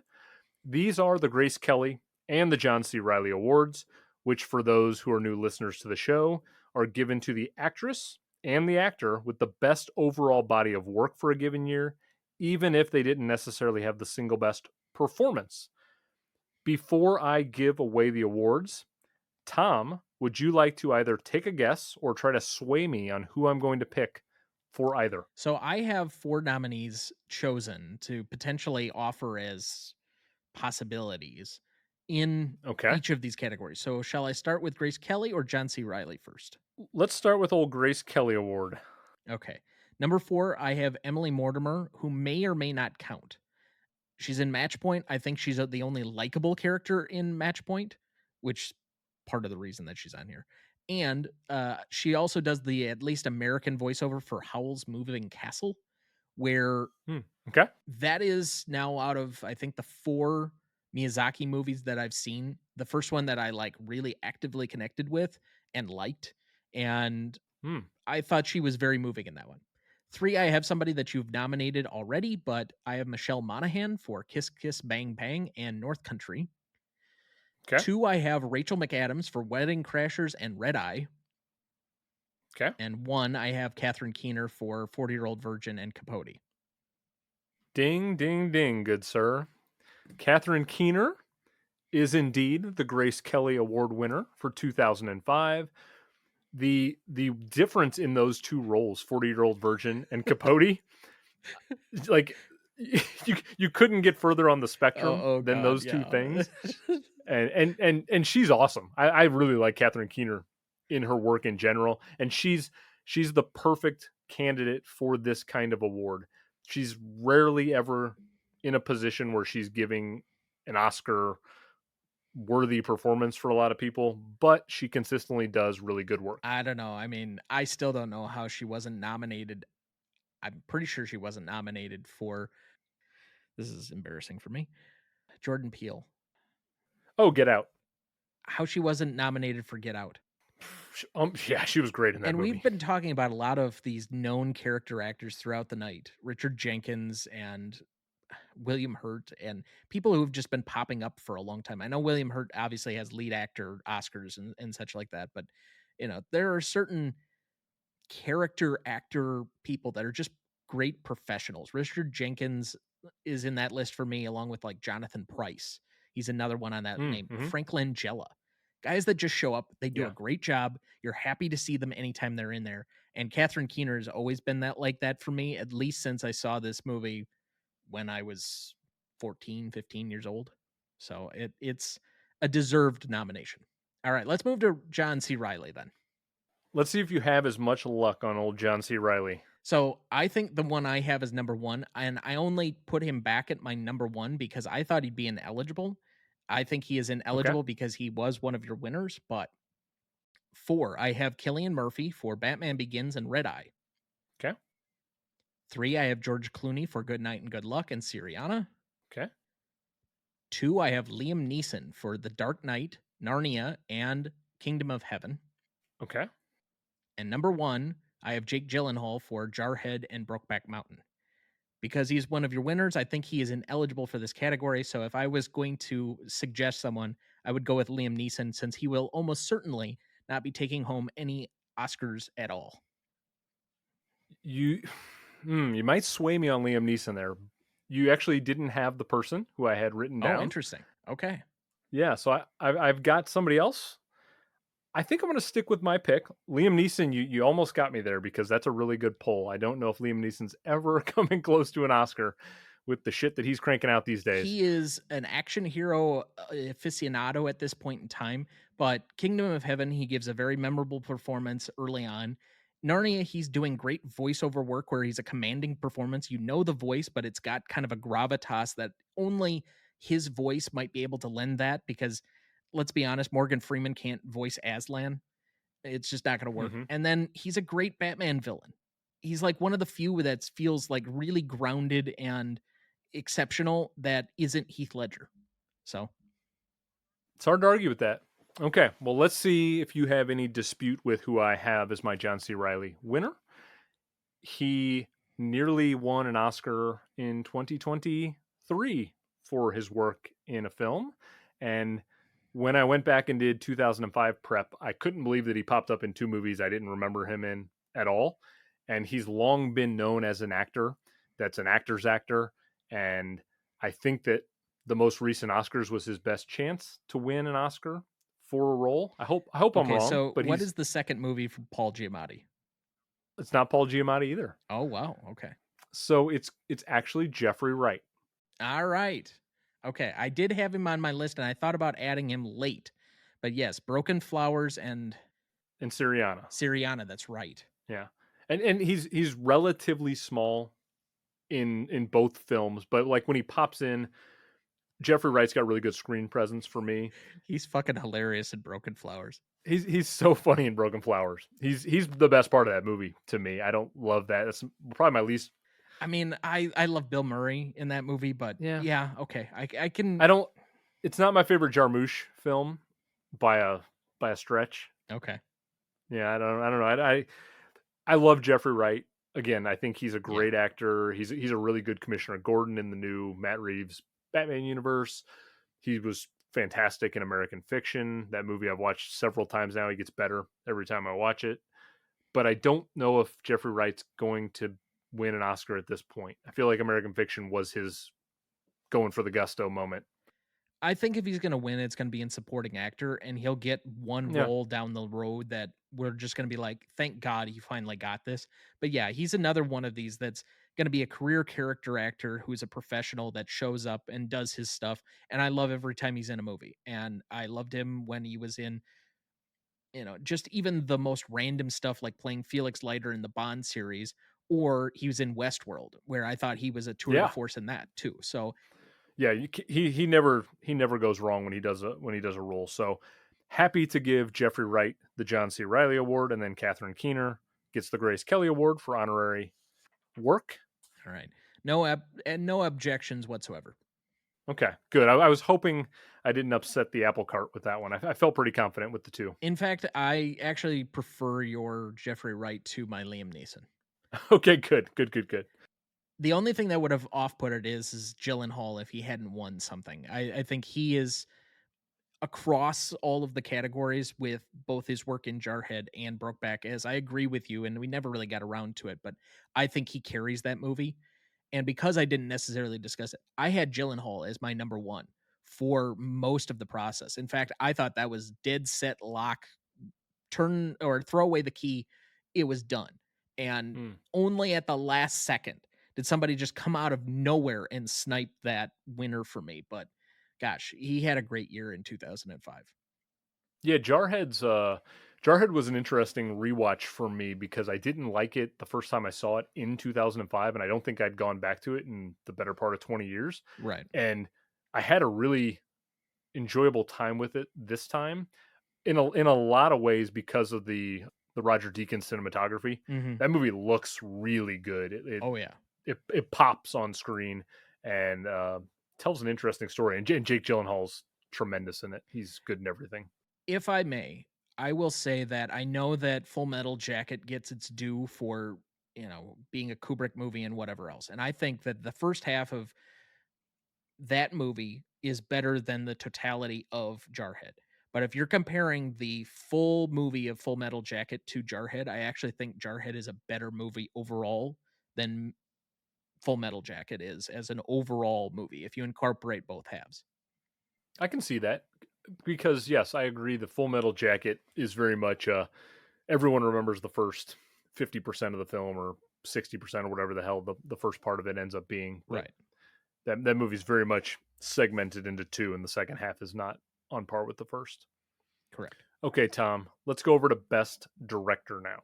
All right. All right, so the directors nominated in 2005 were Bennett Miller for Capote, Paul Haggis for Crash, George Clooney for Good Night and Good Luck, Steven Spielberg for Munich, and Ang Lee for Brokeback Mountain. Now, Tom, you're going to give us your nominations and your winner first up in this round. Who do you got winning? Okay. So number 5, this is somewhat of a favorite pick for me, but I have Christopher Nolan for Batman Begins. 4, I have Bennett Miller for Capote. In fact, looking at his filmography, I'm just astonished at the very few films that he's done, but he's been nominated like 3 times for all great movies. It's like astounding to me. He just picks his spots really well. 3, I have Ang Lee, who was my number 1 for a long time, but got pushed down due to a movie that we're going to discuss, I think, in Best Picture. So I won't get to my actual winner and kind of bending around that. But 2, I have David Cronenberg for A History of Violence. And number 1, I have Jean-Marc Vallée for Crazy. Whew, man, you're coming out of left field with the picks today. The Cronenberg almost getting the win is really shocking to me. I did not take you as a Cronenberg guy. Maybe you're not. I am not. This is the only Cronenberg film of his I've ever seen, and probably one of the few I ever will see of his because I am not a horror fan. So given that, I think I texted you before I turned on A History of Violence and said, should I be worried to watch my first Cronenberg film? And you're like, yeah, probably. And then it was like, well, A History of Violence is probably his most mainstream. And I'm like, okay, good. I can sit through this. But yeah, I did not expect to necessarily like that film. The way it starts is kind of jarring. But as we Mhm. kind of get into the rest of the film, I thought it was a very good character study of multiple people going through a very chaotic situation in what I guess is not necessarily out of the question of basically it's telling the story of how do you think Goodfellas would have gone over the next 10 to 15 years if we just continued the movie from the end. Now, I will say, now that you've seen History of Violence, and if that's your gateway into Cronenberg, I would have to recommend your next Cronenberg needs to be Eastern Promises, Okay. which is the only other Cronenberg that's not like batshit off the wall. And it's got Viggo Mortensen in it as well, and Okay. it's kind of in the same lane as History of Violence. So if you like that one, you'll appreciate Eastern Promises. Okay. Jean-Marc Vallée, that's a great pick. I definitely didn't predict that coming into here. Okay, so to take a little bit behind the scenes from this, you sent me, and this is part of the reason that I knew a few of your predictions coming out. You sent me back in like September when you and I were first like starting to really become friends. Your like full dedicated year by year rankings, your master spreadsheet of stuff. And that was a movie that I think I added over the course of time as I was watching these. I think I added 12 films to my overall list from the ones I even started at. And it seemed like every time I would cross 3 films off, I'd add 2 or 3 more to my list only to get to this 47. Crazy came very late in the process for me because it was one that you had on like your top 10 of the year of 2005 in that master list. And I just happened to be the lost soul that started to look through some of these old materials you'd given me. And I'm like, okay, what do I need to really make sure that I round out all of these categories and I know about all of the crazy Dogma 95 questions that are going to be thrown at me on this particular episode, that I can be as prepared, if not more prepared, than one Mr. Acorns. And you did your job. You came in way more prepared than even I did. So again, kudos to you for that. Boom, roasted. Okay, let's go over to my nominations really quickly, my winner, and then we'll circle back to a couple of things. So, Tom, my nominations for Best Director in 2005 are Christopher Nolan for Batman Begins. Just like you can't you can't have a conversation about 2005 without talking about Chris Nolan and Batman Begins. The way he reset that franchise, and obviously, The Dark Knight has sort of been the movie of his that gets talked about the most, is like it should have been in the conversation, best picture, best director, all of that stuff. Batman Begins belongs in that same conversation for me. It just does, it elevates the material in a really great way. Ang Lee is my second nomination for Brokeback Mountain. Brokeback Mountain across the board checks all the boxes for me, and Ang Lee, the way he gets the love story across, the way he shoots the film, everything about it, love it. My third nomination is going to go to Mikhail Haneke for Kosh. I think that he films that movie in a Hitchcockian way, and Haneke is such a crazy director if you've seen a lot of his work, and this one really kind of stands out as different than a lot of his other stuff. So I had to put Haneke in the list here. My fourth nomination, and this one was not one I expected to have pre-prep, but it is going to go to Hayao Miyazaki for Howl's Moving Castle. In most scenarios, I wouldn't give animated direction love, but I think that what he embodies at Studio Ghibli is more than just like a guy watching people illustrate or whatever. And I think Miyazaki, Howl's Moving Castle is a phenomenal piece of work, and he deserves a lot of credit for everything he does. And then my fifth and final pick is going to go to Steven Spielberg for Munich. I think this is maybe the fourth time in 6 episodes I've nominated Spielberg. Spielberg's my goat. He's the best, most versatile director we've had in Hollywood in ages ever, maybe. And look at you, Academy. 2 consecutive category winners where we align. First, we were with each other for Philip Seymour Hoffman, and now the Academy and I both see Ang Lee as the best director of 2005. Put it on the board. That is now 4 out of 5, and I had to fight myself. Otherwise, I'd be 5 for 5. Normally, I try to spread the love in acting in the categories a little bit, but Brokeback Mountain is just this. I don't know. It's this supreme film for me in a lot of ways, in what it tackles and what it does and how it's held up. And Ang Lee, he's a he's a really interesting director. He's done Crouching Tiger, Hidden Dragon. He's done Life of Pi, which are more of these visual spectacles. But then he can still do something like Brokeback Mountain, which is so quiet and still and sort of keeps you at an arm's length to a large degree, but it also has an emotional gut punch at multiple spots. So Ang Lee, it's stupendous directing for me for what he does there. He gets the most out of everybody, gets the most out of the scenery. It's wonderful direction. So I'm going to table my thoughts on Ang Lee until the next category. Okay. Let's talk really quickly then about some close cuts that almost got in. I'm going to bring up a name that you and I have talked about before in 1998, and everyone has mixed emotions about this guy, but Terrence Malick. I think The New World is really really great filmmaking. I don't Yeah. know if the movie's too damn long, as most Malick movies can be, and it meanders and stuff, but it's got a good narrative to it, and it looks immaculate. Agreed. I think that this is one of the few where his narrative isn't nearly lost in his aesthetic in the way that like Tree of Life tends to be. Yes. Even to a degree, there are probably the first like 45 minutes of Thin Red Line that I think is a little too much indulgence on his part for me. But okay, regardless, I think that it was a very fine film.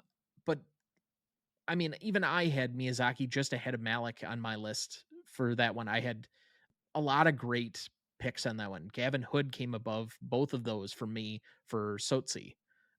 I had Clooney technically ahead of those. I mean, I have Spielberg, but it's just you got to make cuts somewhere. And when you have 47 directors for 47 films, it's hard to just say exactly what films connected with you the most.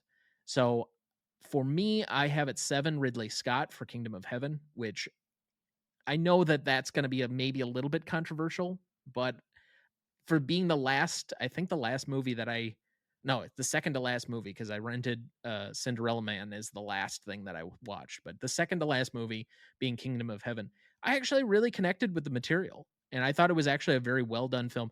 One of the things that I think you and I have talked about with him the most is that he does really great battle sequences and action sequences extraordinarily well. It was the only part that worked for me of Napoleon, but in this case, I thought the narrative, he had a little bit more strength behind the camera as to what he was trying to do, what his story he was trying to tell. Even though it was a fictionalized version of actual historical events, it still was clear enough that you could understand what he was actually trying to put his spin on. And so I thought that was actually a much better movie than I was anticipating for as much flack as it normally gets. 6, and this is gonna be, like, my weird one that I really wanted to find a way to put it in there, but I have Hani Abu Assad for Paradise Now at my Mm. just missing out, like, by the hair of my chinny chin chin. It was either take out my personal favorite, Christopher Nolan, or take out the guy that I thought probably should have been in at 5. It was a very tough call. I do really quickly. There's one other director I do want to talk about, and it's primarily because we got like a 4 message response from friend of the show, future guest in season 2, Peterson Hill over on Twitter X. He sent this giant message about his love of Peter Jackson's 2005 King Kong. I would be doing Peterson a disservice if I read that whole long thing right now, but I will get the message across that Peterson has a tremendous affection for King Kong. It means a lot to him. Go to our Twitter page and check out Peterson's response on one of our posts if you want to get the full info from him. But I do want to talk about King Kong for a second. We haven't mentioned it at all at this point. This might be the best point since Peter Jackson's an Academy Award winner. What do you think of King Kong? I personally like it, but I think it's way too long. It's just it doesn't need to be. It felt like Peter Jackson was like, okay, I got the keys after the Lord of the Rings trilogy. I'm just going to go full bore, no restrictions. And I think he just took it too far. But I like King Kong.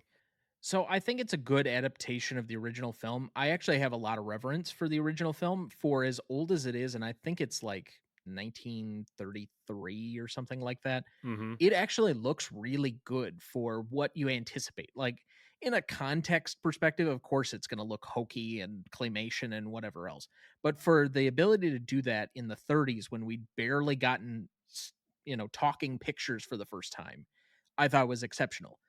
I agree with you that there's a lot of this movie that could just have some fat trimmed. There are so many scenes on the boat that just are unnecessary or extra stuff that he's just putting his own spin on and probably could have done a much better editing job. Like, I don't know if he used the same editor that he had for the Lord of the Rings movies, because when you watch the extended editions of the Lord of the Rings movies, you're like, oh, I can see now why they cut this. This is really superfluous. Get this out of here. It felt like an extended cut of the theatrical version. Exactly. And so I just thought if this was a little bit better edited, it'd be a much better film. But outside of that, I don't have any problems with this. Like for a while, I really entertained putting Naomi Watts, possibly into a Best Actress category. I thought she did exceptional work in that movie, and I had several of the supporting roles in this one very high as well. So it's a fine film. It just I didn't expect 2005 to be as good in some of the depth movies as it ended up being, and I found some hidden gems by going through and literally, pulling over every stone that was available to me with 47 different movies, and I'll be honest, I have an even longer list going for 2014 right now, but yeah, it's just I think what was my final nomination for him here? Oh boy, I know he's gonna hate me for this, but I have him at 26, just behind Judd Apatow. Mm. So it's about right in the middle. Yeah, I've got him. I've got him on the higher end. He's kind of up there for me with. I have Cronenberg relatively high. I have Clooney relatively high. Ridley Scott, I think, is relatively high for what he does with Kingdom of Heaven. It was just a strong year. I mean, there were a lot of heavyweight directors, plus some guys who were sort of coming up to a degree, you know? I would say that that's the biggest revelation of this year for me. I think most Hmm. people understand 2005 to be this like incredibly weak year where there were just only some crap nominees and Brokeback should have won because Crash was so terrible. But the further on you go into this year, I think there's some exceptional movies that were just vastly overlooked. Yeah, totally agree with you on that one. Okay, so best director. You're going to have two options when you get to the online voting. You can go with the Academy and my selection, which is Ang Lee for Brokeback Mountain, or you can side with Tom, who took Jean-Marc Vallée from the film Crazy. So how big a percentage? Over under? Like 5% for Jean-Marc Vallée? Oh man, Like I'd even take the under on that. I'm going to say 7%. I don't know. There might be, you might get a couple of you might get a couple of people on Twitter. I don't it's going to be a brutal beatdown, I imagine. I would envision so, yes. But as we've mentioned many times in the past on the show, it's not always about winning the voting. Sometimes it's about highlighting films that people aren't familiar with. I'm more than happy to do that. And again, Crazy. It's great. It's like Tom said, it's in my top 10 of that year on my letterbox list for the year. It's easily available to find on HBO Max. Check it out. It's worth your time. Definitely. Okay, so let's go to Best Picture, Tom, because I'm sure Crazy is going to come up somewhere in that nomination if I had to Yes. guess. Yes.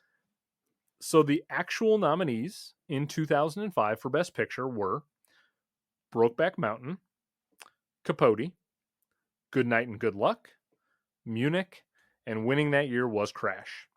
So it's my turn to start things off in this category. And because this was a year with only 5 nominations at the actual ceremony, I'm going to adhere to those rules and only nominate 5 myself.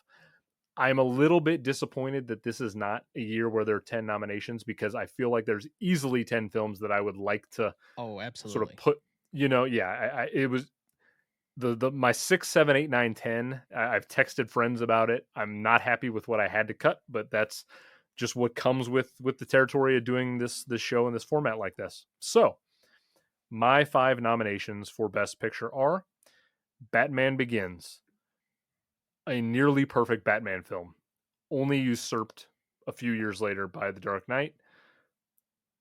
Brokeback Mountain. Everything about Brokeback Mountain is perfection to me. Kosh. It has wonderful direction. It has wonderful acting. It has thematic elements unique to the French culture that I have only started to grasp after 4 or 5 watches of the film. It unfolds in a way every time I watch it a little bit more. Howl's Moving Castle. Again, did not expect that film to make my top 5, but I think it might be my favorite Studio Ghibli film as well. Like you said, Tom, I'm more of a fan of that studio than you are, but I think that Howl's Moving Castle thematically carries a lot of weight with me. And then my 5th and final nomination is going to go to Munich. It's another film that I did not expect to have in my top 5 pre-prep, but I really love what Spielberg does with it. I think the end left me cold and hollow in an intentional way that actually affected me more than I remember it doing, especially with what's going on in the Middle East right now. Bingo. I thought so much of what's going on right now currently in our modern politics. And I think we've said it on Yes. my podcast a few different times that there are certain movies that age well because they somehow speak to a moment in time that they weren't at the time that they were made. And this is a movie right now that feels almost directly commenting on Israel and Gaza and Palestine and everything else that's going on right now. And somehow does it well up until for me that like the last 40 minutes kind of just he didn't know how to land the plane. That's my only complaint with that movie. And you're not wrong there. I can totally see that criticism. I think if I had watched Munich at a different time with a different circumstance happening culturally in the world, I don't know if it would have hit me as much. But like you said, this was I caught it at the right moment, the right time. It affected me, and it got into my top 5. End of the day, though, you might as well just tally yourself. You know what my pick's going to be. It's Brokeback Mountain. It should have beaten Crash that year. Everyone knows it. It took almost no time in real life to for people to understand that it was the best picture that year. It has only gotten more prescient over the years with the LGBTQ community growing, expanding, people's acceptance of what is something very normal and should just be every day. And that movie was so ahead of its time. The I don't know. Maybe I'm not the right person to speak on this because I'm not a member of that community, but it moved me in a really powerful way as an ally to the LGBT community. And I think that everyone in that film had the right intentions. Their heart was in the right place. It didn't feel like there were tropes or anything like that. It was a perfect movie. It's still a perfect movie every time I go back and watch it. Brokeback Mountain is my best picture. All right. Tom, what you got? I'll start with what I cut first. So my number Okay. 6 is a like dagger to the heart, but I had Batman Begins. Mm, that's a tough cut. As an unofficial amateur Batman historian, terrible because I loved this movie. I remember going to it and specifically requesting because Nolan releases a lot of his films in July. This Hmm. came out like the weekend after my birthday. And so, for whatever reason, I requested to go to that movie and I was just astounded because it felt like the most realistic version of the Batman. And I couldn't see the Batman in any other way after Nolan. Like, there's pre Nolan Batman and then there's post Nolan Batman. And it's just never really going to be the same. But number 5, I have Memoirs of a Geisha. No real surprise there, given my nominees previously here. 4, I have Brokeback Mountain. 3, Paradise Now. 2, A History of Violence. And 1, I have Crazy. So go ahead, ask your questions. Let me fire into this topic why I have my number 1. I'm not going to be surprised by Crazy being number one. Again, I think it's a superb film. It's an 8 out of 10 for me, which you know you can quibble over my ratings however you want. 8 out of 10 is a great film to me, however you slice it. But I'm sure there are a lot of people listening right now who have no idea what Crazy is. They've never heard of it. They've never seen it. They don't know anything about it. Tell us a little bit about why it's getting all this love from you, supporting actor, director, picture. You be its champion. So for about the first hour of the film, I was unimpressed. I thought it was a lot of setup and I didn't know where it was necessarily going with it. I thought we had some meandering. We had a lot of family drama and family politics, which, I mean, you can understand when you're a part of a family. But as the movie really unfolds and the further on we get and the issues between the brothers and specifically his relationship to his father. And I say this as someone who is very close to my father, obviously co-hosting a podcast, technically co-owning a company with him and kind of following in his footsteps vocationally now. This movie, when I got to the end of it and they're at the funeral and his father gives him a hug, I sobbed for a good 5 minutes. That movie or that moment in that movie was so affecting to me. It's the most I have sobbed after a movie since I saw The Whale. Oh wow. And not quite as much as I sobbed after The Whale, where I walked out of the theater and I had to call my dad because I don't know. I needed to share that moment with him. He unfortunately didn't pick up, so I had to leave a voicemail. So I hope he kept it. But anyway, the point being that this is the one that most viscerally spoke to me as a identity film. As much as Brokeback is kind of trying to do these motions for me, I thought it might be my default winner, but it wasn't one that really, outside of maybe Gyllenhaal's performance, connected with me. I thought it was a lot of people trying to define themselves as not gay. And so it was trying to push back against what they actually were in their identity, as opposed to somebody who was graciously accepting it and trying to deal with a world that was having trouble accepting him. And for somebody who has dealt with a lot of issues of people accepting them for exactly who they are, I mean, I'm not the most likable guy on earth. I'm well aware of that. And whether I'm a punching bag or not, it's just for whatever reason, I rub people the wrong way and without ever intending to do it. But for a kid going through adolescence, not intending to be different, but just being different. And then for his father to finally kind of have this moment where he can transcend his own prejudice, his own agenda of who he wants his son to be, and realize that through the loss of one of his other sons, I have to reach out and have this relationship. It was just incredibly affecting for me. And the last 45 minutes, the last 10 minutes, just really bought into me how much we had gone through up to that point in the movie. The first hour and the rest of it with the setup, it just all led up to a moment that I thought was one of the best payoffs that I have gotten out of this particular year. And so it immediately shot up. Like I thought for the last hour, I think I texted you at the time, boy, there's one making a late charge. It's moving up my rankings as I'm actively watching it. And I get to that moment and I'm like, yep, sealed it. Number one with a bullet point. I thought the direction was fantastic. I thought the storyline was fantastic. And my best actor, or excuse me, my best supporting actor award is deserved because the way that the father is constantly battling between himself, he wants to love his son, but he also has all of this anger and aggression and built up traditionalism that he just can't accept and get out of his own way to love somebody unconditionally, even when it's his own son. I just thought it was such a layered and affecting performance. So for me, this is the best film of this particular year.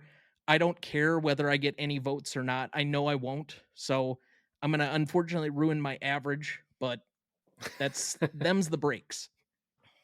This is a movie I've tried to recommend to people, but because of the foreign language barrier for some people, they just don't Yeah, I get know. to it. And I get that. I get it. But Yeah. you're missing out. I mean, it's like I said, it's accessible.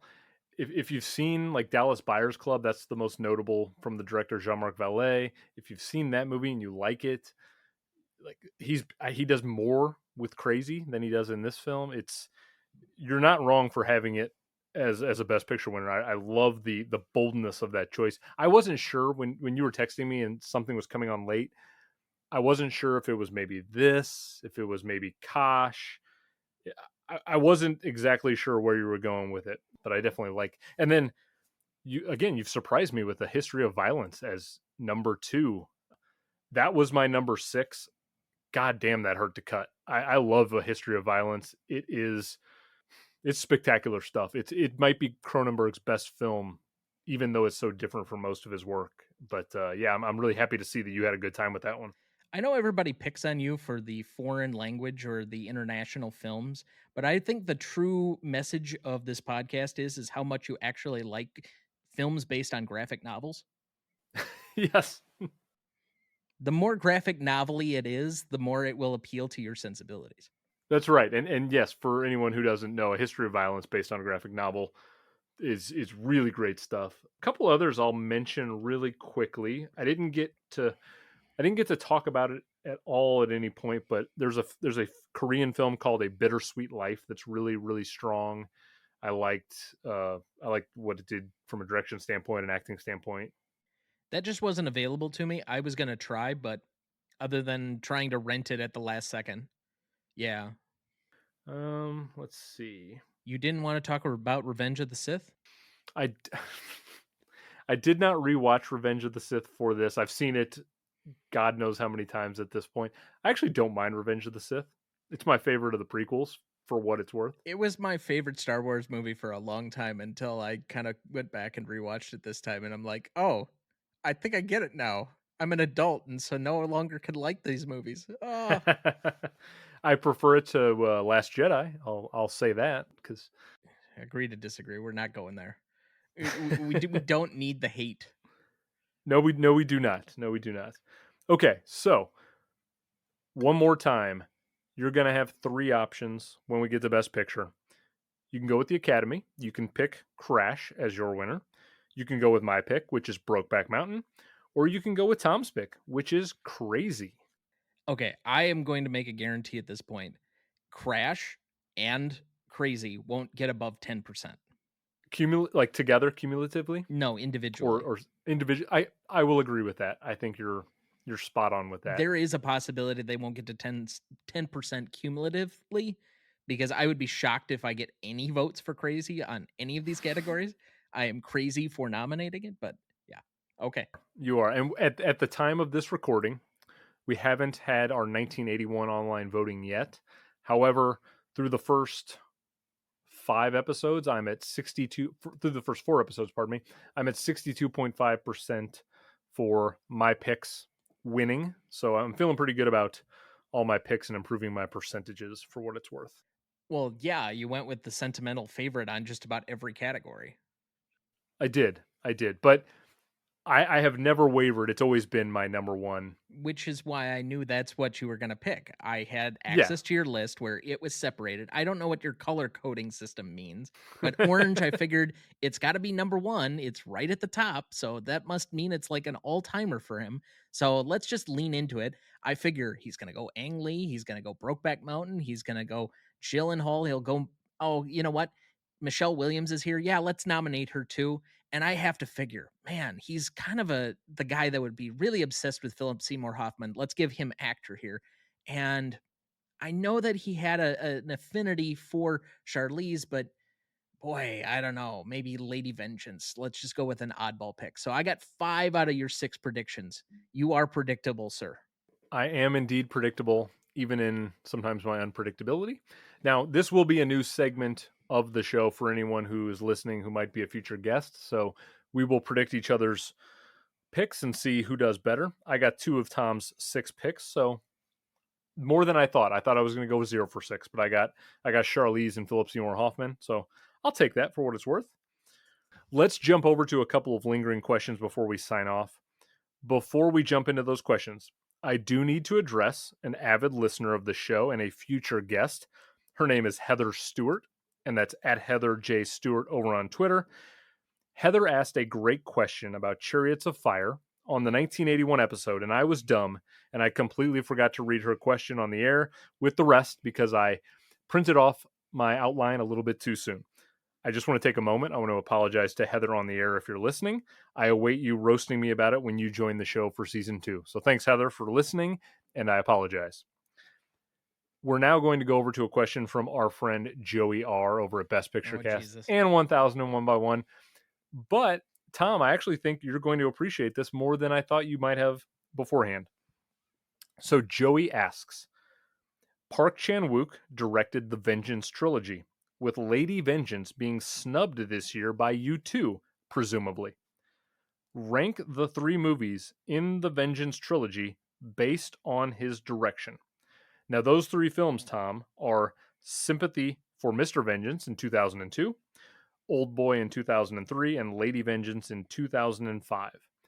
I'm going to assume you've seen maybe a couple, maybe all 3, I don't know.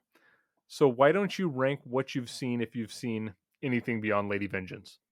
So I will rank the one film that I have seen of the Vengeance trilogy, and that would be Lady Vengeance, which I'm a completionist like yourself, and I put on because it was on your top 10 list. It was one I added late in the process, and I sat through and I'm like, I don't get what the fuck I'm watching, but she's really good in it. That's a fair point, and that is almost verbatim what you texted me. I remember the text coming across my phone. I think Joey anticipated we would maybe be a little harsher on it than we were. I think we both said some nice things about Lady Vengeance. We both nominated. I don't think we talked about it a ton. No.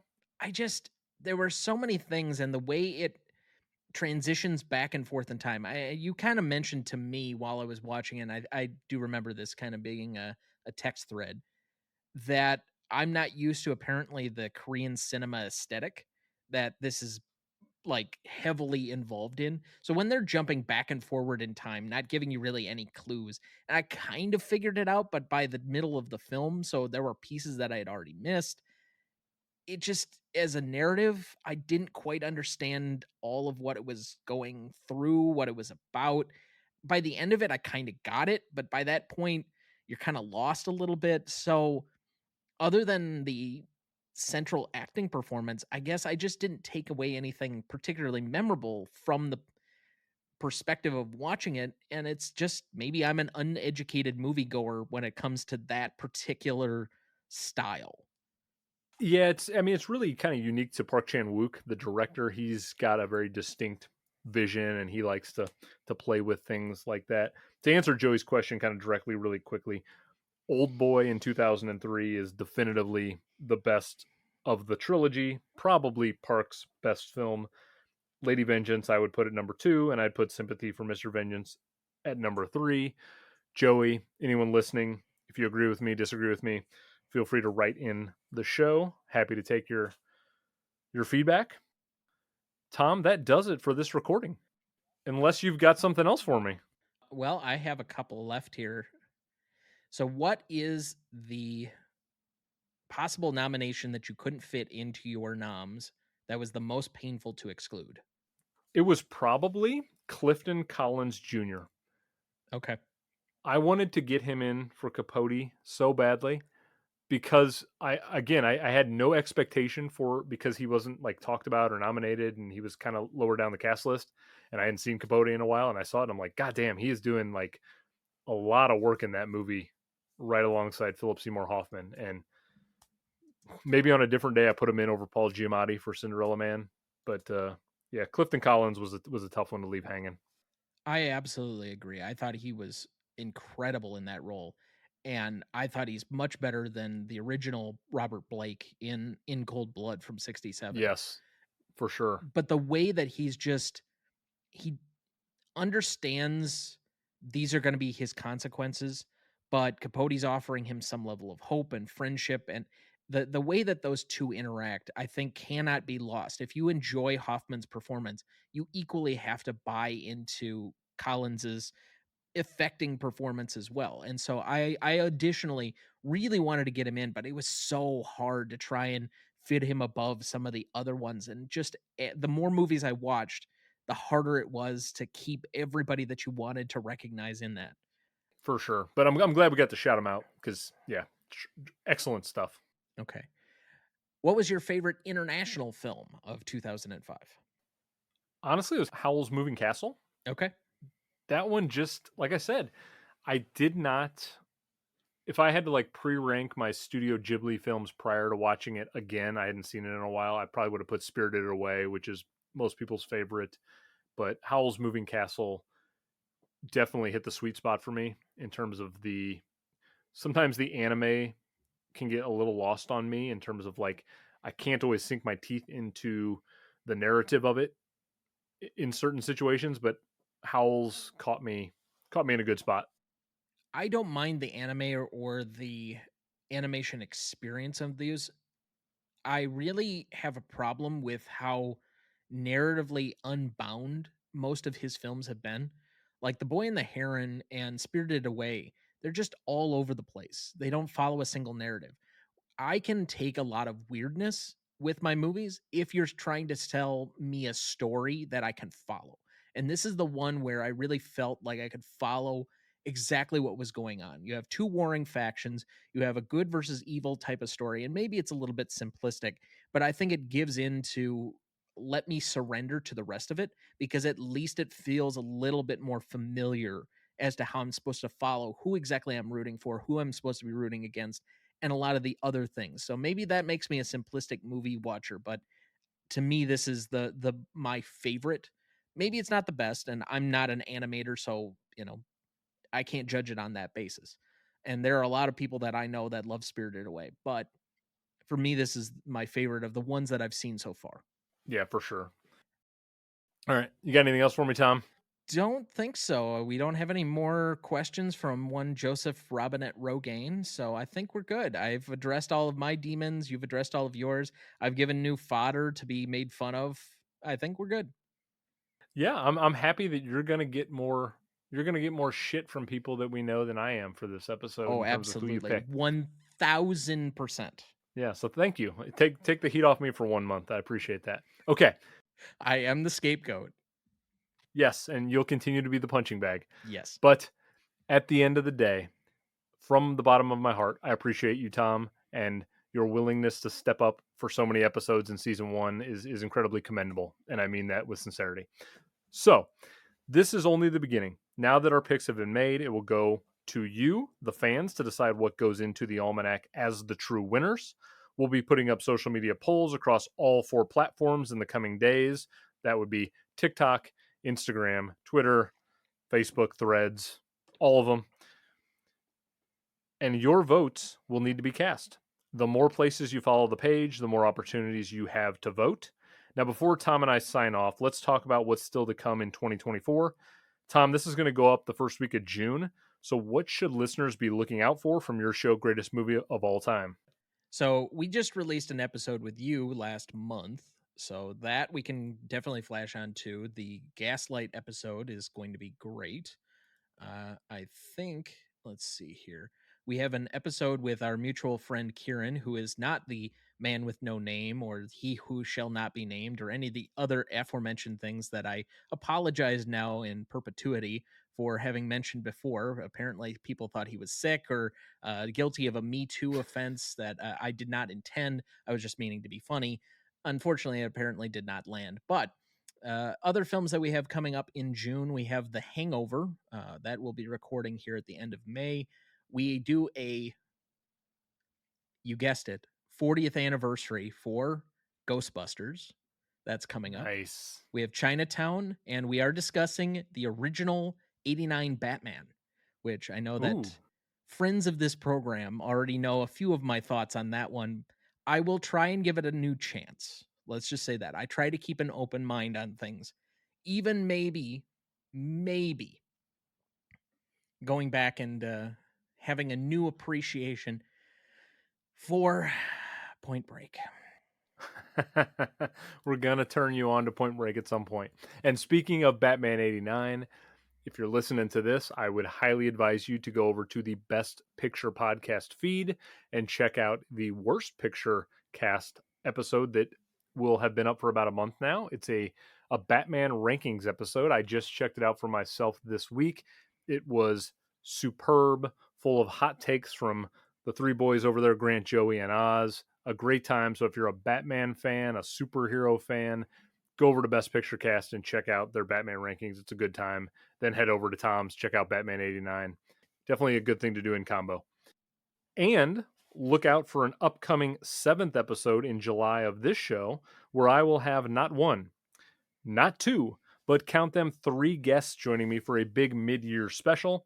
I'll have past guest Joey R., as well as his 2 co-hosts from the podcast 1001 by 1, both Adam St. John and Britt Reinholds Hobson, and we will be covering the 1994 year in film, which is the year Forrest Gump took down Pulp Fiction, The Shawshank Redemption, and The Lion King, just to name a few from that amazing year. And again, you can find me on Instagram, Twitter, Letterboxd, Threads, TikTok, you name it, at Rev Almanac. There will also be timestamps on each category in case you need to go back and listen to a certain part again as you think about your vote. And there will also be a link to Tom's Gmote podcast and their social media pages and website so you can keep up with everything Tom and his dad Dana are doing over there. Mr. Duncan, it was an absolute delight having you on for this episode. I hope you had as much fun as I did, and I'm sure the listeners did. That will do it for the episode, and I will see you next time.